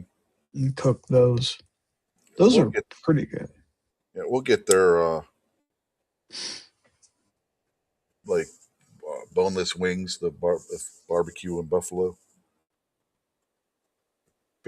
Throw them in the oven, cook some rice on top of the stove, and put that. Boneless wings are chicken nuggets. Prove me wrong.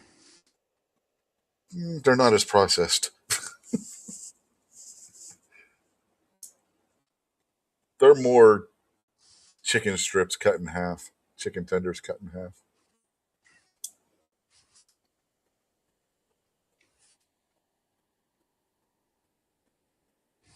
Hashtag not real chicken.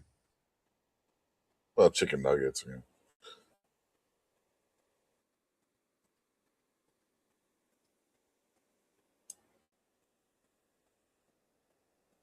Packrat's in love with HBP.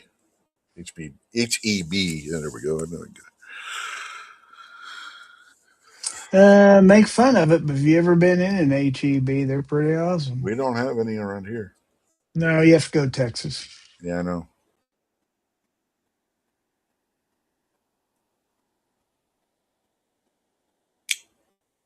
I still can't believe Giant Eagle sold out to Kroger.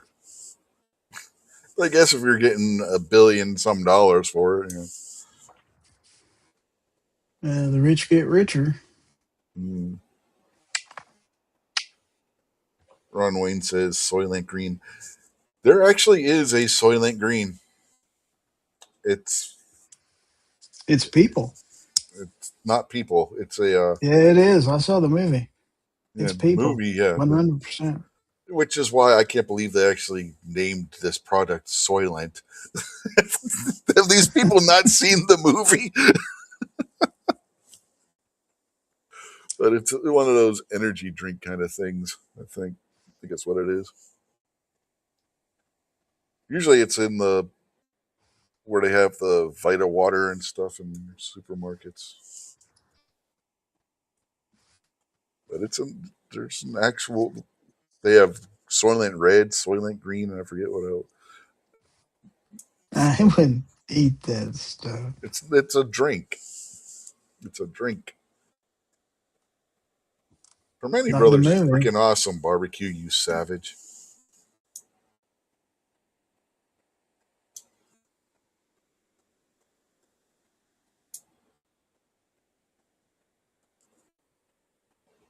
Packrat said the only place HEB is outside of Texas is Mexico.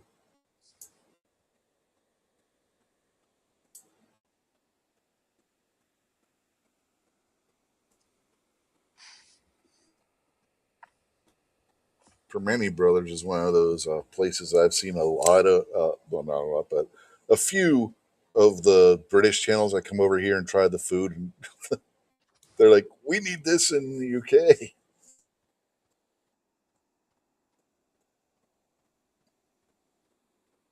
The best flour tortillas I ever bought in my life came from HEB. Oh my God, they were so good. Corn tortillas are better. I don't mean the hard shells. Soft These were shell like corn homemade. tortillas. They were fluffy. They were delicious. Wow. Well, I've had Soft. homemade corn tortillas. When Amy was working at the hospital down in Winchester, one of her coworkers that lived in the small town we lived in, she was from Mexico. She was a legal immigrant, and oh my God, the food she would make.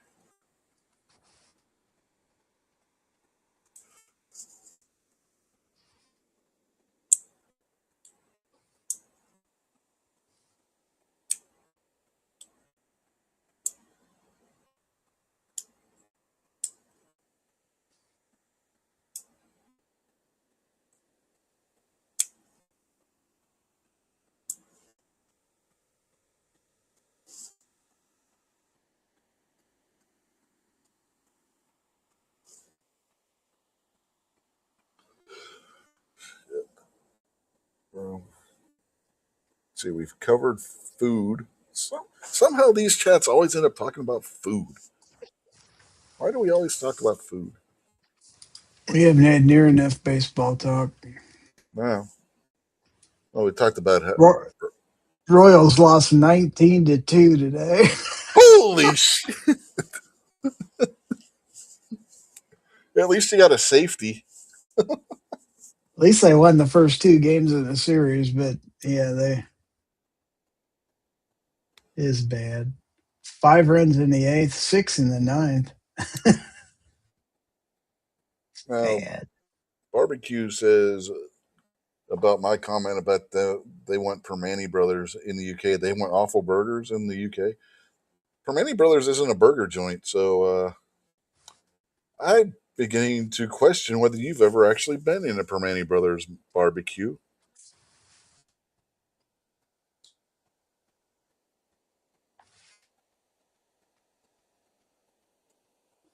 Hmm.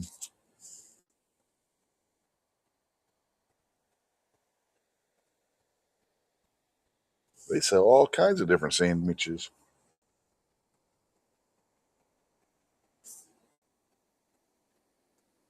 Barbecue wants to know if they even put anybody on the field.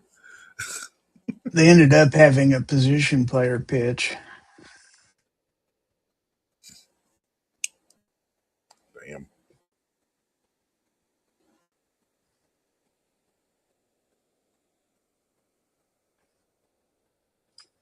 Let's see. Yeah, Tyler Tolbert actually pitched an inning. Well, considering that Permane Brothers doesn't use buns, their sandwiches are all served on Italian bread.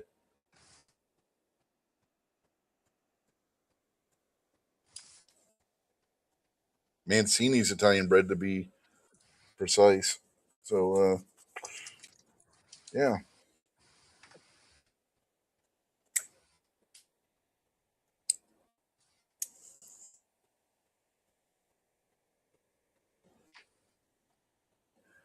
Again, I don't know if he's ever actually been in a Permane's.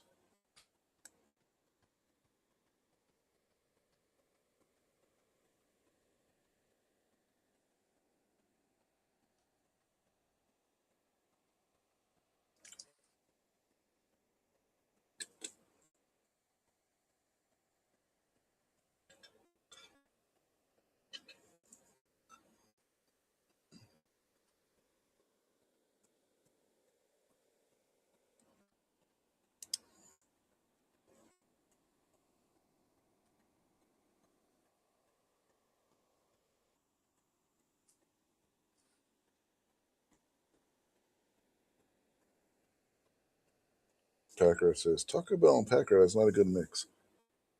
We used to have a good Taco Bell around here. Well, not around here. It's like a 40 minutes to an hour away in Winchester. But the Mexicans that owned it sold it, and now it's just the same corporate horse shit as every other Taco Bell.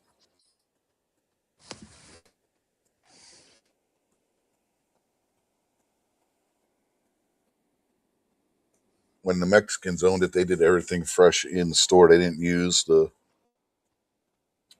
pre-made crap that the other places did.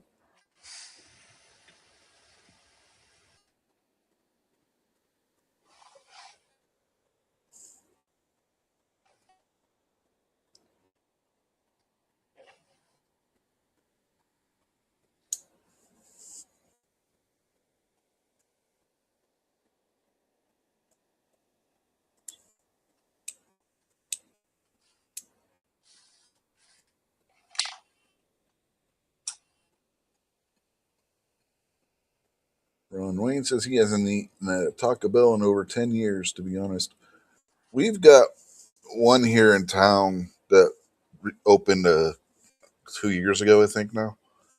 And I think I've eaten there all of one time. To the point where most of the time when we're saying what fast food restaurants we have here in town, I forget it's even there. But yeah, we do have a Taco Bell here in town. It's by the Walmart.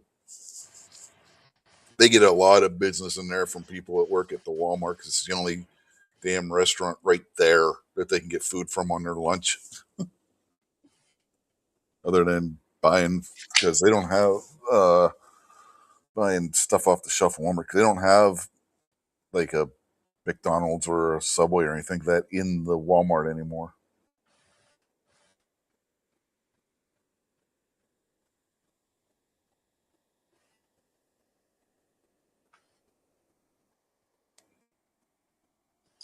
Ron says last time he went there, he ordered a chicken soft taco, had 5 cubes of chicken on it, never went back.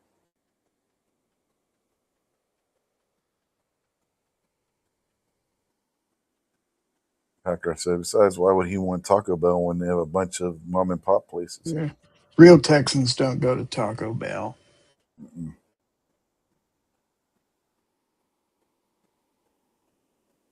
Except maybe the ones from California, Mm-hmm.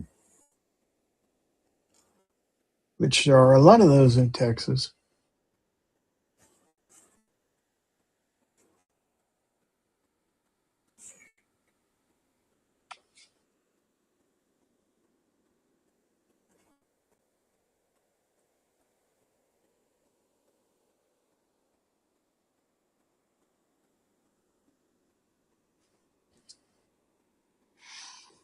Taco Bell is probably popular in Austin.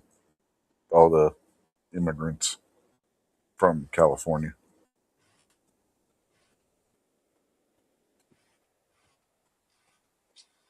There's a lot of them there. Mm. It's a zoo. Real Texans know to stay out of Austin as much as possible. Which sucks because that's their state capital. They don't even drive through it. They take a bypass around it. It's Mm-hmm. horrible.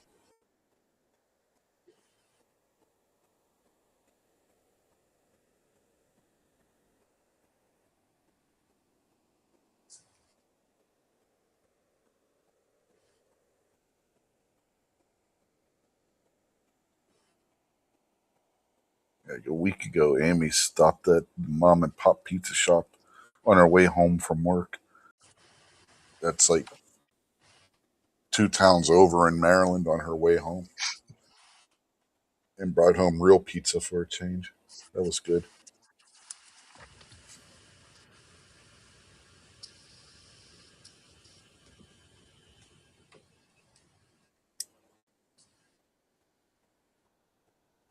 It was expensive as hell, but it was good.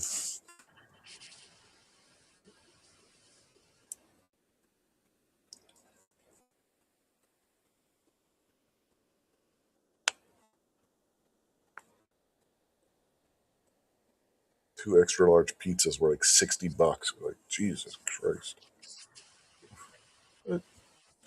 that's the price that shit costs anymore.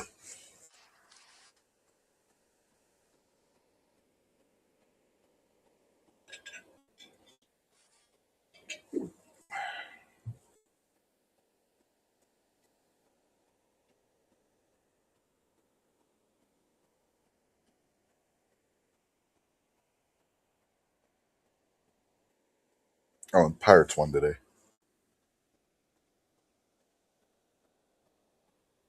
What's the final? 7-1, I think.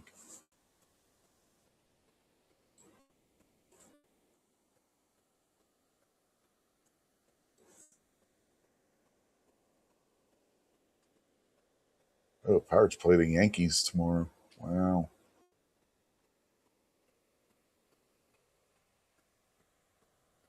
Yeah, 7-1. They split yesterday.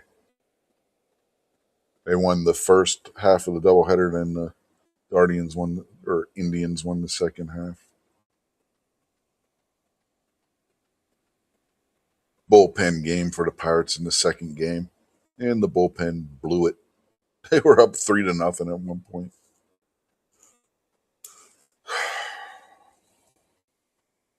But both games they won against the where 7-1 was the score. One they lost was 5-3. The A's beat up the Nationals today, 15-1. Oh, no, wait, that was yesterday, 15-1.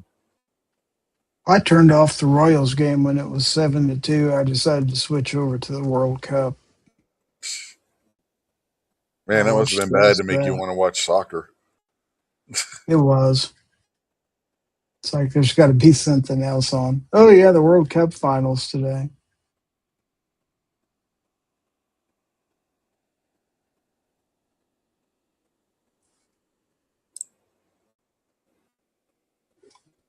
I don't know if you were out there when I was talking about the Pirate game on Friday being postponed, and then Yeah, they did a doubleheader yesterday. The second half of the doubleheader yesterday almost ended up being postponed because of rain.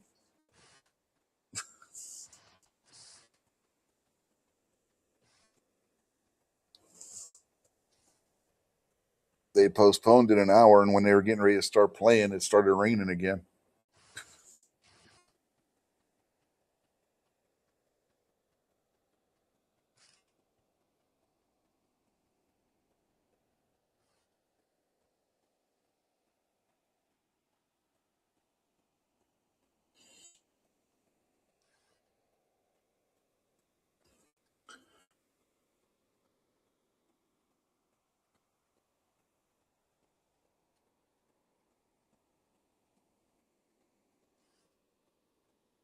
Run 2A is going to bed.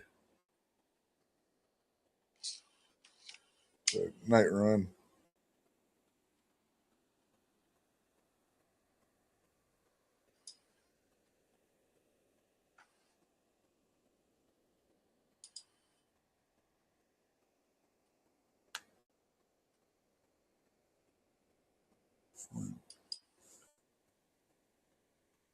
So what else we got to talk about?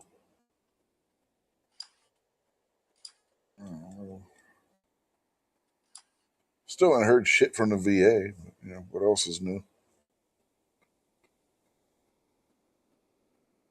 There is one channel on YouTube's run by a doctor who used to be a examiner for the VA. He said that the longer it takes, that's usually a good thing. He said they're trying to figure out where to categorize you. He said if you get a quick result from the VA, that's usually when you're denied. So maybe them taking this long is a good thing, but it looks like I'm not going to goals. So Yeah, me either. second year in a row. Went the first year. I can always say I was there the first year when there was hardly anything there. Ron Wayne wants to know, so what are your thoughts on a warp drive on a Pinto? Isn't it dangerous enough without it? I don't know how you would contain that antimatter engine. Now, a singularity core like the Romulans had on a Pinto might work. You just have to be able to contain a created black hole.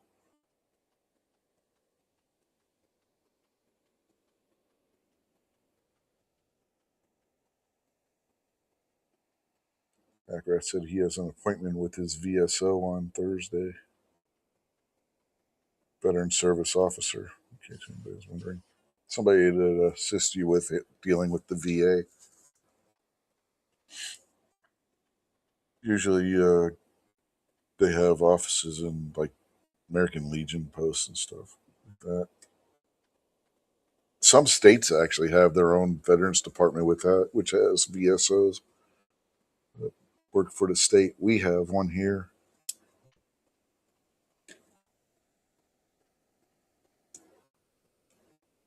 Ron says, packing in front of the gas tank. Yes, but which one, a warp core or a singularity drive? Which one? Warp core, if you hit it and you got it by the gas tank, you might have the same problem as the gas tank placement. Singularity drive, you can actually take out the gas tank altogether because you really won't need the gas engine either, because the singularity core can also provide the uh, power for the impulse engines.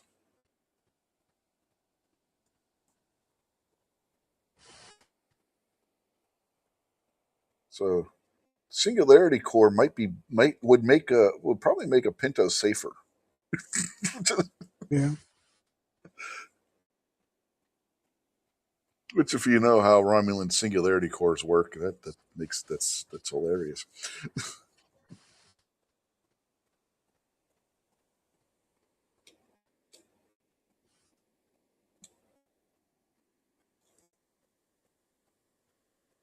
Ron Wayne says logical, flawlessly logical. Fascinating.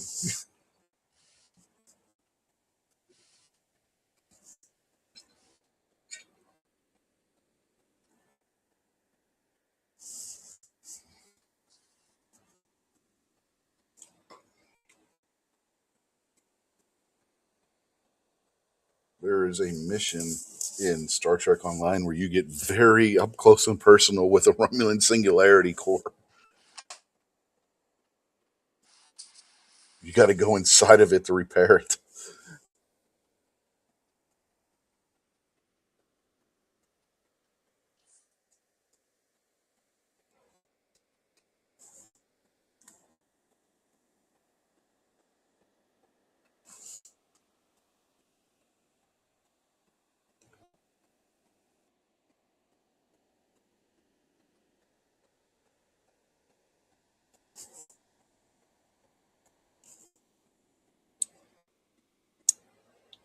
The good news with the Romulan Singularity Core is that they're not radioactive.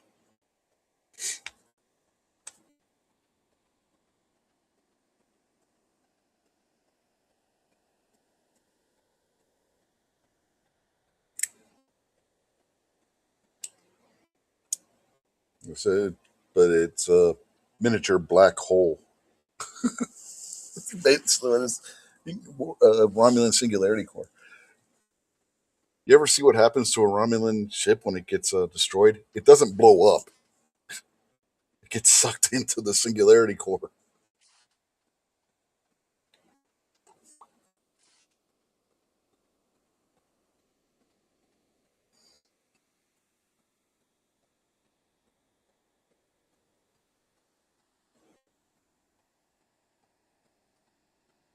Ron says, just wait for Goals to come back to Tennessee.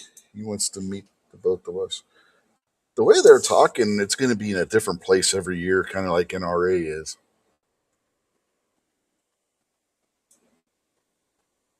It was nice when it was in Tennessee. Knoxville's a nice town.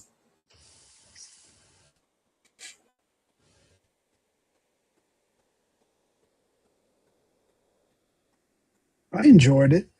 Mm-hmm.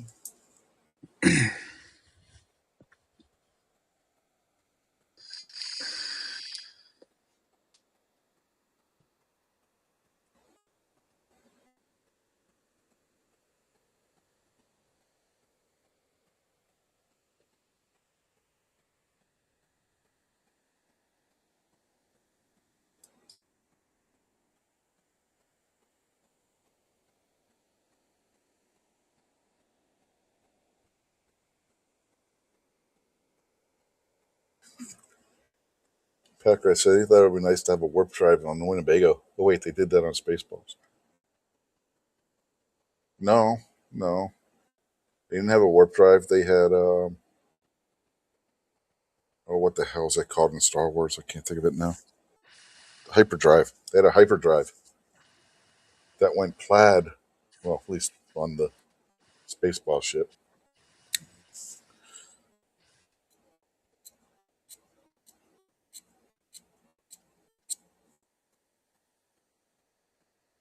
Both are based on theories that Einstein had.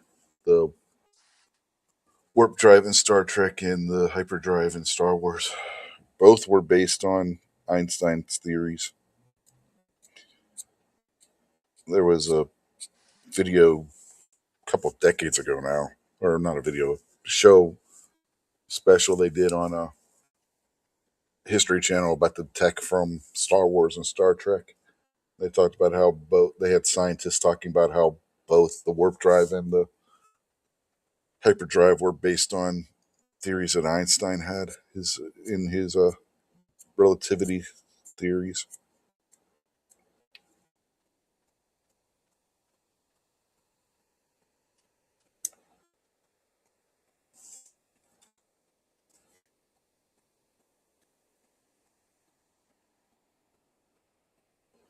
I don't know.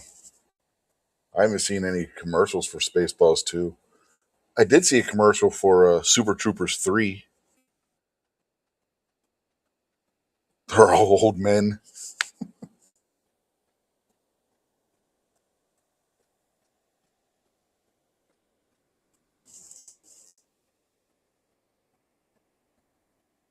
Ron Wayne says he's watched a few videos on warp speed. Very interesting stuff.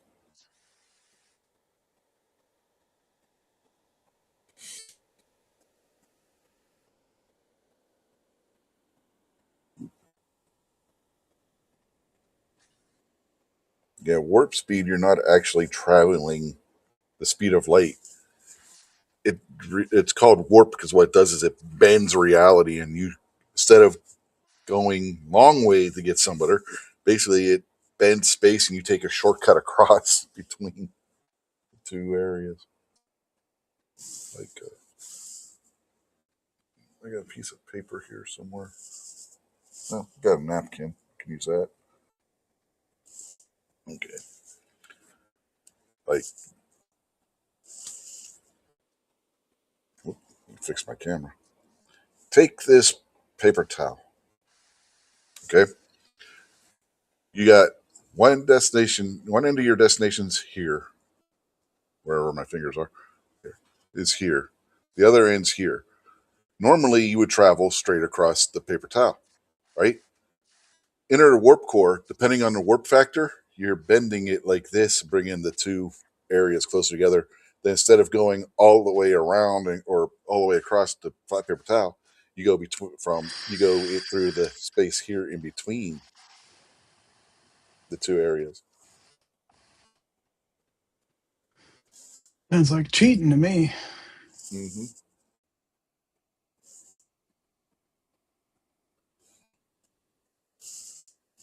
Ron Wayne says nerdy science is a weakness of his. And then hyperdrive is actually extra dimensional. The way that works is posited that there is another dimension that's right on top of ours. And with a hyperdrive, you punch into that other dimension, and in that other dimension, the laws of physics are loosened. So it makes it we're going the same speed as you would here is actually faster there. And that's how the hyperdrive works. And again, that was another theory of Einstein that Einstein had, was based on that.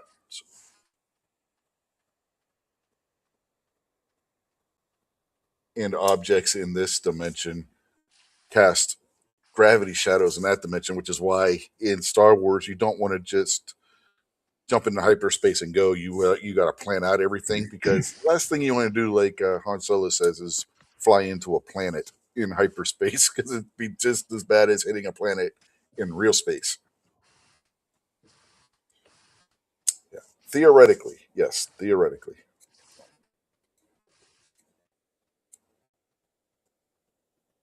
They said it's all part of Einstein's theory of relativity. But those were two ways he posited that faster than light speed might be possible.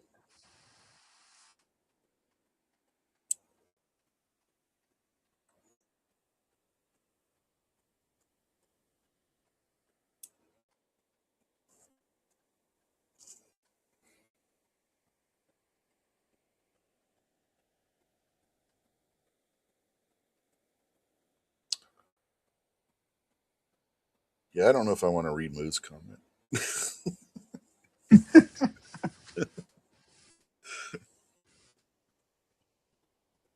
No stones if you don't.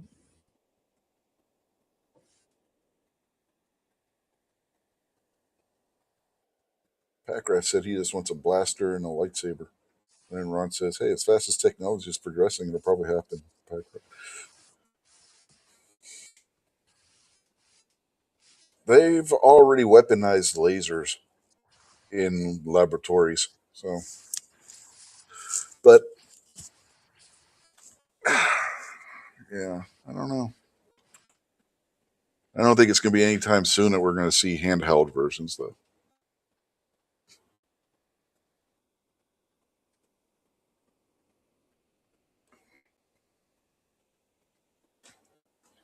They have tried lasers as a type of less than lethal weapon system for crowd control purposes.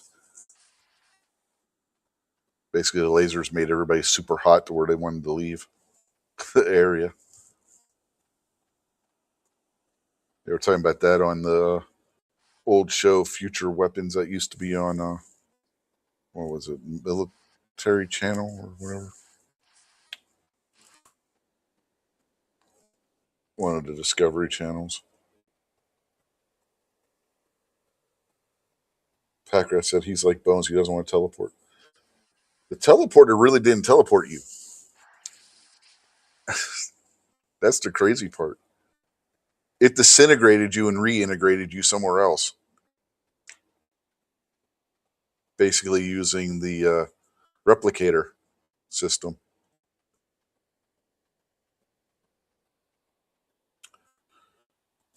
The pattern that it was creating was your genetic code. So when you hear them say, we're losing their pattern," that's what they were talking about, was your genetic code. Technically wasn't moving you so much as creating a new you. Which is why in one episode they were able to use it to get rid of, what was it, a parasite or something? Mhm. They were able to separate the parasite from the person being transported through the scrubbing that was built into it to separate genetic codes.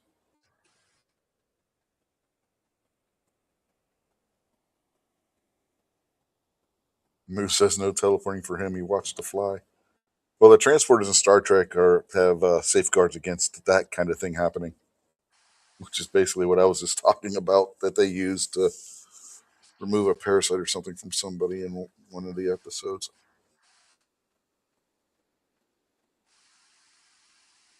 Yeah, Packer said they're using lasers and directed energy weapons against drones.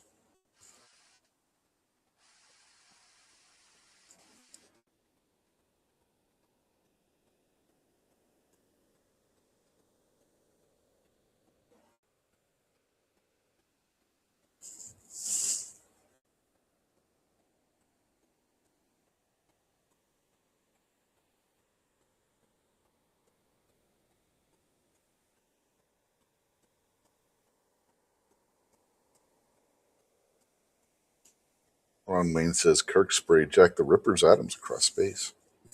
They just didn't reintegrate them. like, transport him and then lose his code, lose his pattern. No more Jack the Ripper.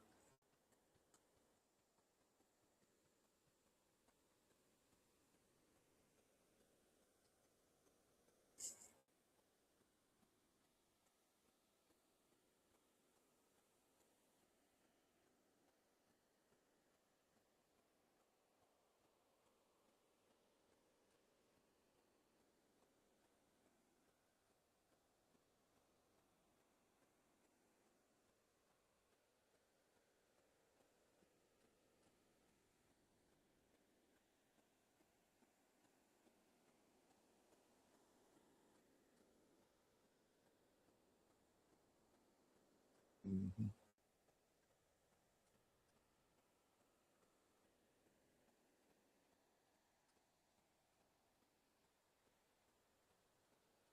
So, Ron, have you ever read Shakespeare in the original Klingon?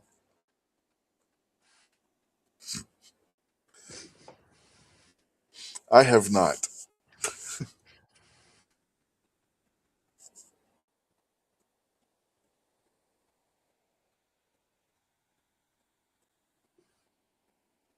I knew somebody who spoke Klingon.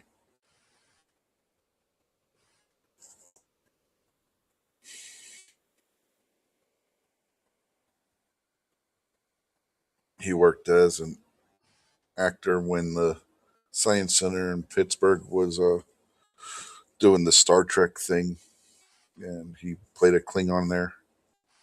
And he could speak fluent Klingon. Ron Wayne said he hears it's breathtaking. Yes, according to Star Trek 6, you've never heard Shakespeare until you've heard it in the original Klingon. It's kind of hard for it to be in the original Klingon when Shakespeare was a human being. I don't think that anybody on Earth spoke Klingon at that time. Packrat says Scotty was the only Richard that didn't die. Not true. Not true.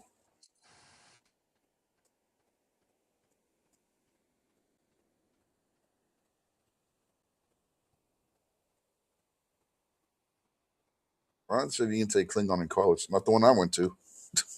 Klingon was not offered as a foreign language in the college I went to.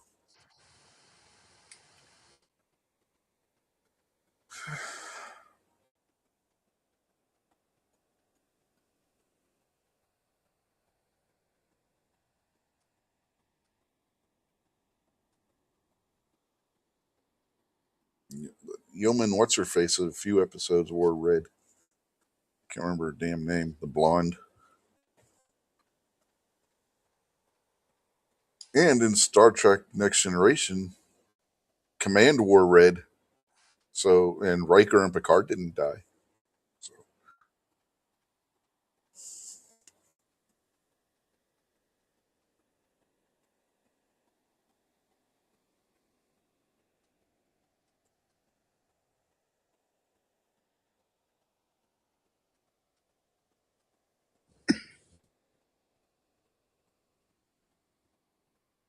Ron said his college didn't either, but saw it on the news a couple of years ago, or years ago.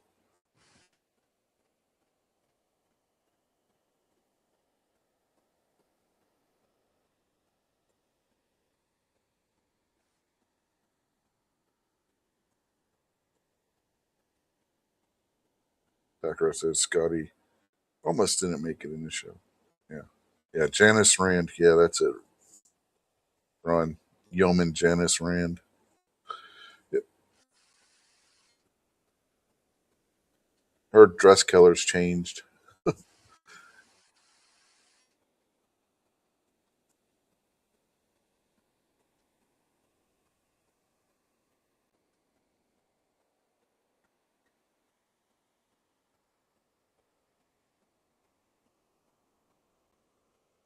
And wasn't Aurora's originally red? I don't know.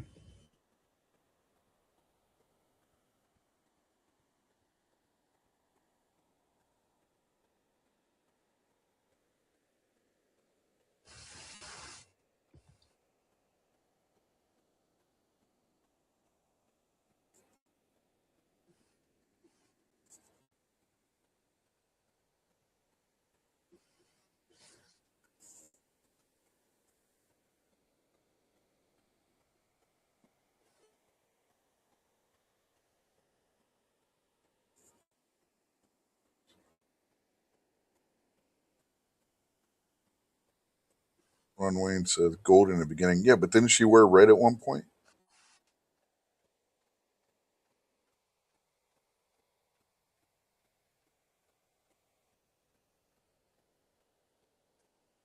I mean, you get to the movies, they all wore red.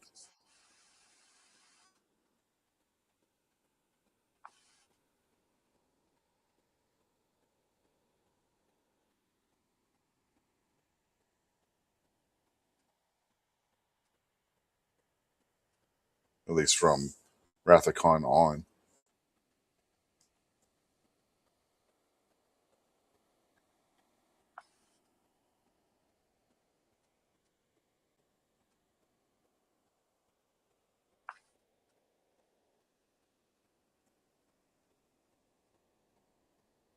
Ron Wayne said red was her color in the original series. Okay, thought so.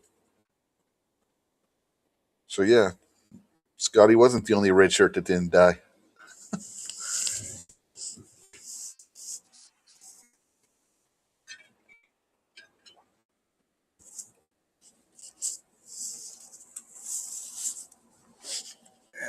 Yep.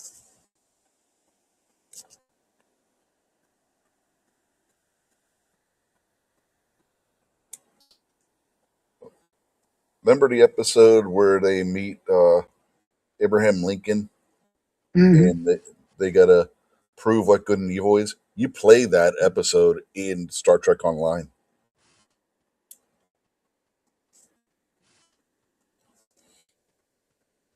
the video game. Oh wow.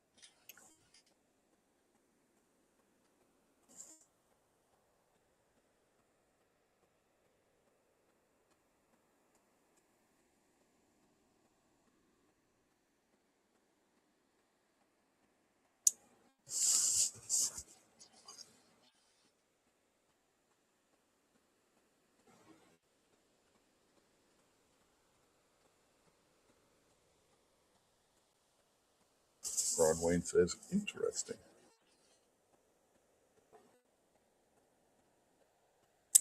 Hell, the first ship I had in Star Trek Online was a Miranda. Is Sarek in it? No, no. Sarek's not in it.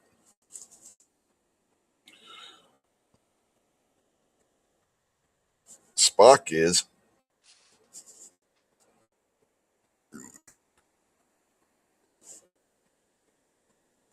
or at least his voice. I don't remember. I can't remember if since they did the revision on what episodes are you playing, if Spock actually physically shows up in the game anymore or not. If you're playing a Vulcan character,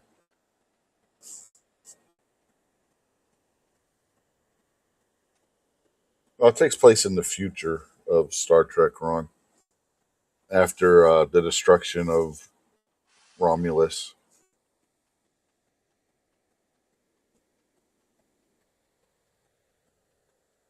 But it's its own universe from the rest of it, so it's like a separate timeline.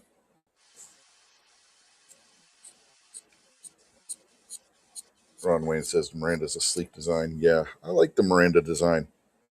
And you got more storage space in a Miranda than you do in a Constitution.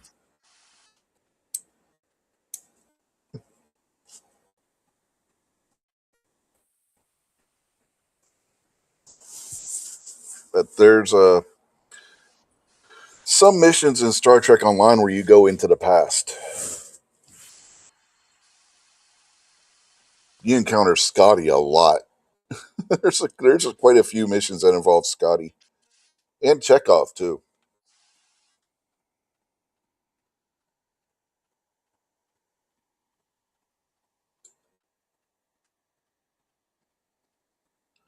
But it's not in the Kurtzman universe.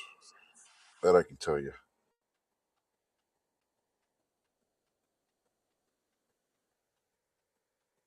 Packrat says Leonard Nimoy is a huge car guy.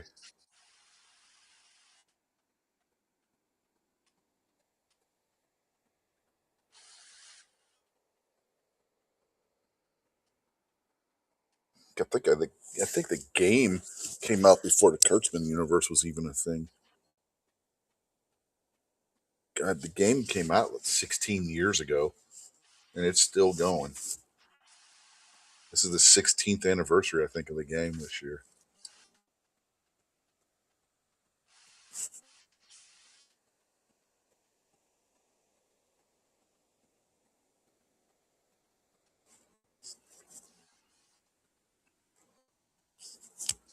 Ron Wayne says he was also into photography. Leonard Nimoy. Leonard Nimoy used to host a movie review show on Nickelodeon for kids called Lights, Camera, Action, where he'd review movies and then also show how different movies were made, different scenes in movies and stuff. It was really cool. This was in the early 80s.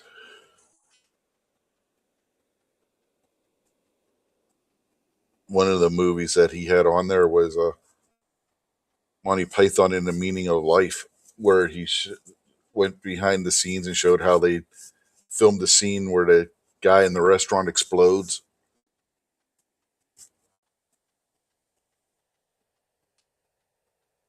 Ron Wayne asked, "Did you hear about Shatner coming out with a hard rock album?" No, no. I have one of Shatner's albums on my computer. The one that he did that has Space Oddity on it. His cover, David Bowie's Space Oddity.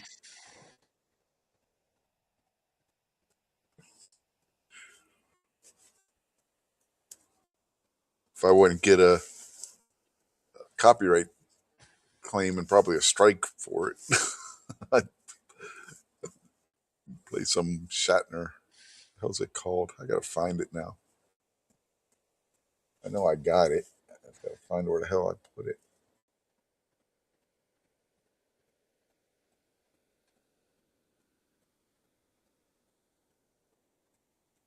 The kids used to listen to it and laugh their asses off.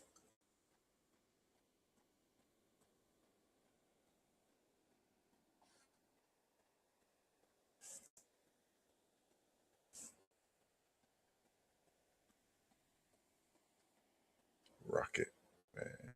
Yeah, that's the one. Yeah, Rocket Man. Yeah. Was it Rocket Man? Yeah, maybe it was Rocket Man. I know. Yeah, here it is. William Shatner. Yeah, he's got Space Odyssey on there. Space Oddity. Yeah. Space Oddity, Rocket Man, Bohemian Rhapsody.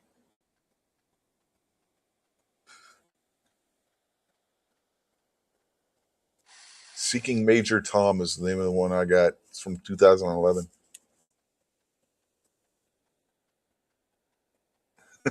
Ron says, yeah, I went to play that. But it's hilarious. Oh, yeah, Golden Earrings, Twilight Zone, Iron Man. I forgot that was on there.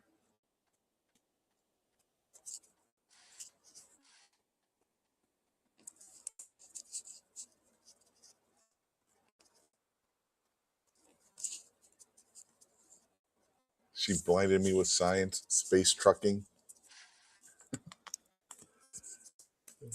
It's an interesting album.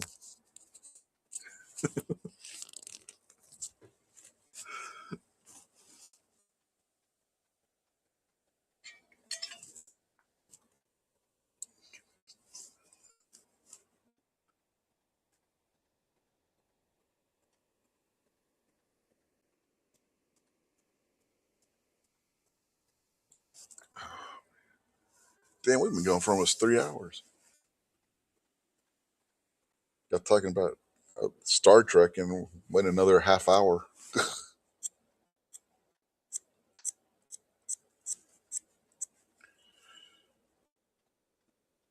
It's Ron's fault. He asked about putting a warp drive in a Pinto and see where it went. Yep. And we ended up talking about Shatner doing music.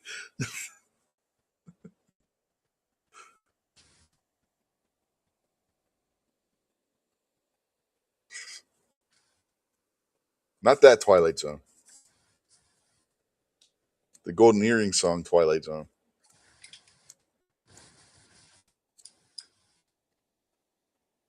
Where am I to go now that I've gone too far? So you will come to know when the bullet hits the bone.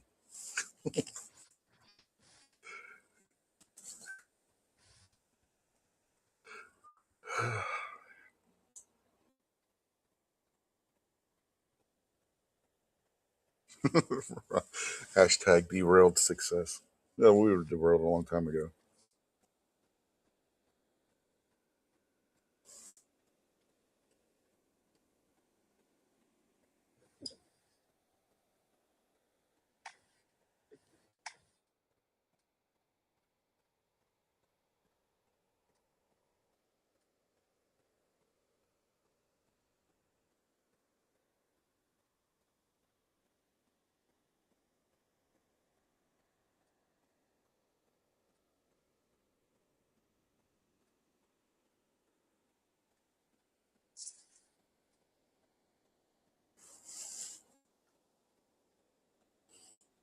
Oh, Ron Wayne saying you gotta give us your best Shatner impression, Gizzard. I don't do one. Oh, come on. Everybody No. does Shatner.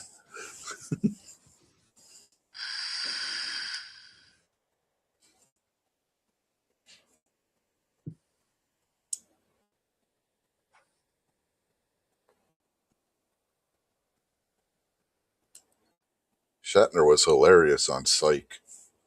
Have you ever seen that show? Mm-mm. He played the one cop on the show's dad. It was freaking hilarious. John Cena played her brother.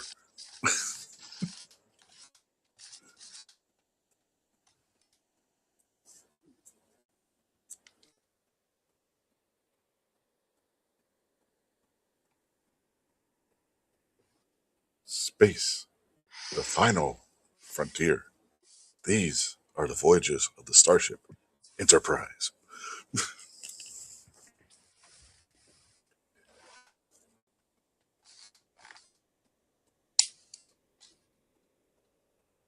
Personally, I like when Spock does it at the end of Wrath of Khan.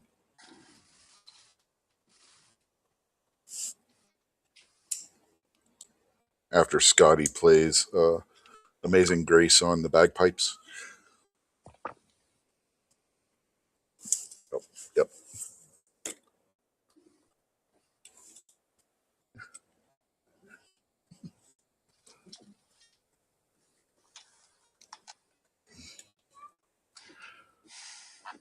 Something about Amazing Grace being played on bagpipes, man. That song was just made for the pipes.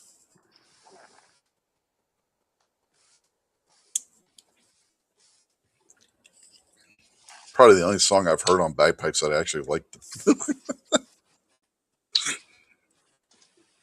There's something about that song in bagpipes.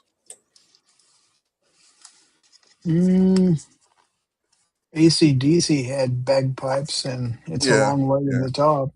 yeah. But I'm talking about strictly on bagpipes.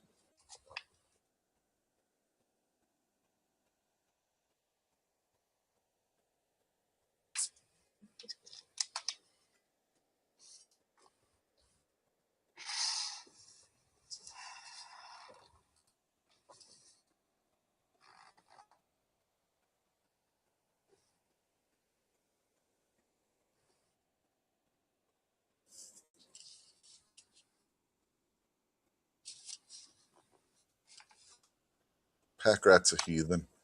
He says he can't stand that song on pipes.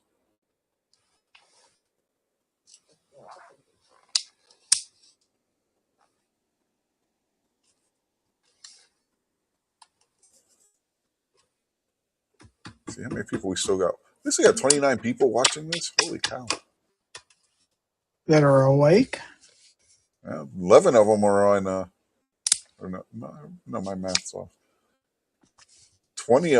Oh, 19 of them are on X.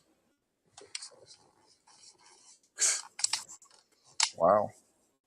I'm getting more views on X than I have on on the original airing than I have on YouTube and Rumble. Ron Wayne wants to hear Thunderstruck on bagpipes and Shatner singing. That would be different. That's for sure.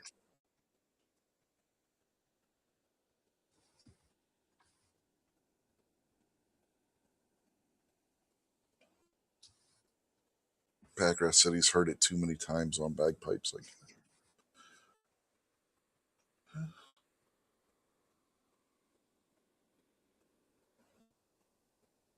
another good rendition of Amazing Grace is Dan Vasquez. He's a Brazilian singer. Mainly does stuff on YouTube when he does stuff.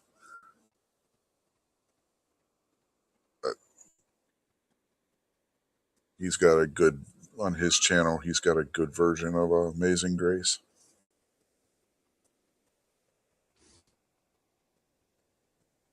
Texas, Texas, yeah, Texas, and we had some fun.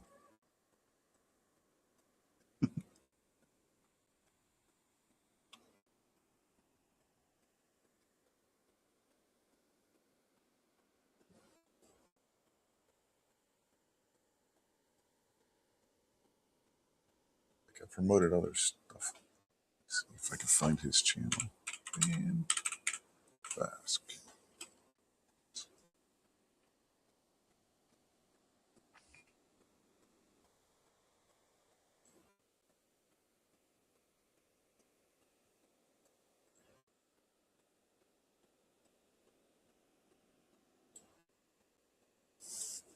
Yeah, if you guys haven't heard of Dan Vasque, there's his channel. Go check him out when we get done here. He's got some good covers of stuff.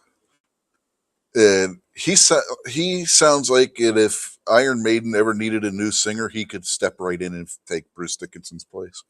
He's when he's singing metal songs, he's got that same kind of voice. Packer says he's been to too many funerals. Yeah,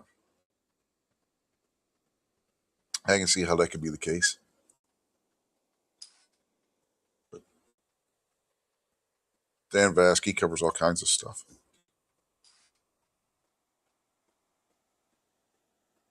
He's even got where he's doing stuff from the Phantom of the Opera on his channel, which is really good.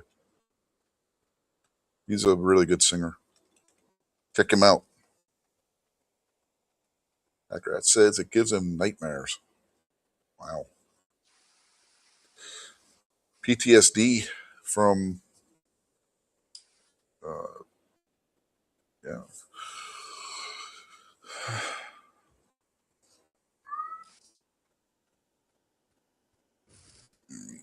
Literally sounds like he got PTSD from hearing that on the bagpipes too much, from going to suing fellow officers' funerals,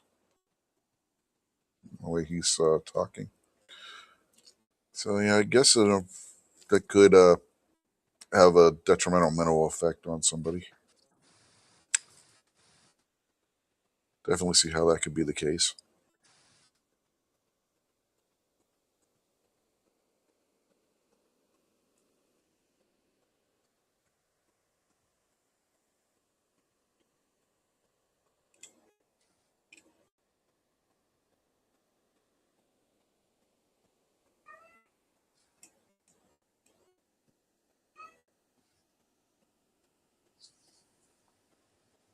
Anyway, like I said, we're coming up on 3 hours.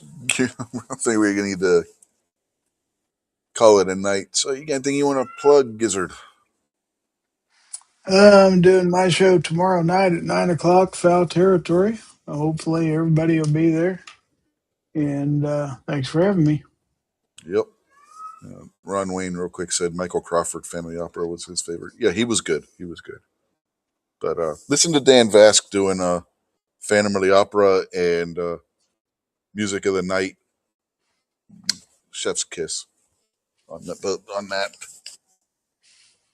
And yeah, Dee Snider actually has I have an album where Dee Snider's doing a Broadway show tunes. You know, singer for Twisted Sister, and he's got a pretty good version of Music of the Night too.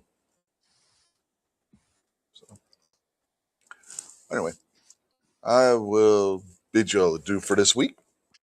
Thank everybody for showing up and watching who's been on the YouTube side commenting. And for those of you who watched on Rumble and X, thank you as well. So, yeah, we will see you hopefully tomorrow night on Gizzard Gary Show. And till then, have a good night, everybody. And be careful out there. Catch you later.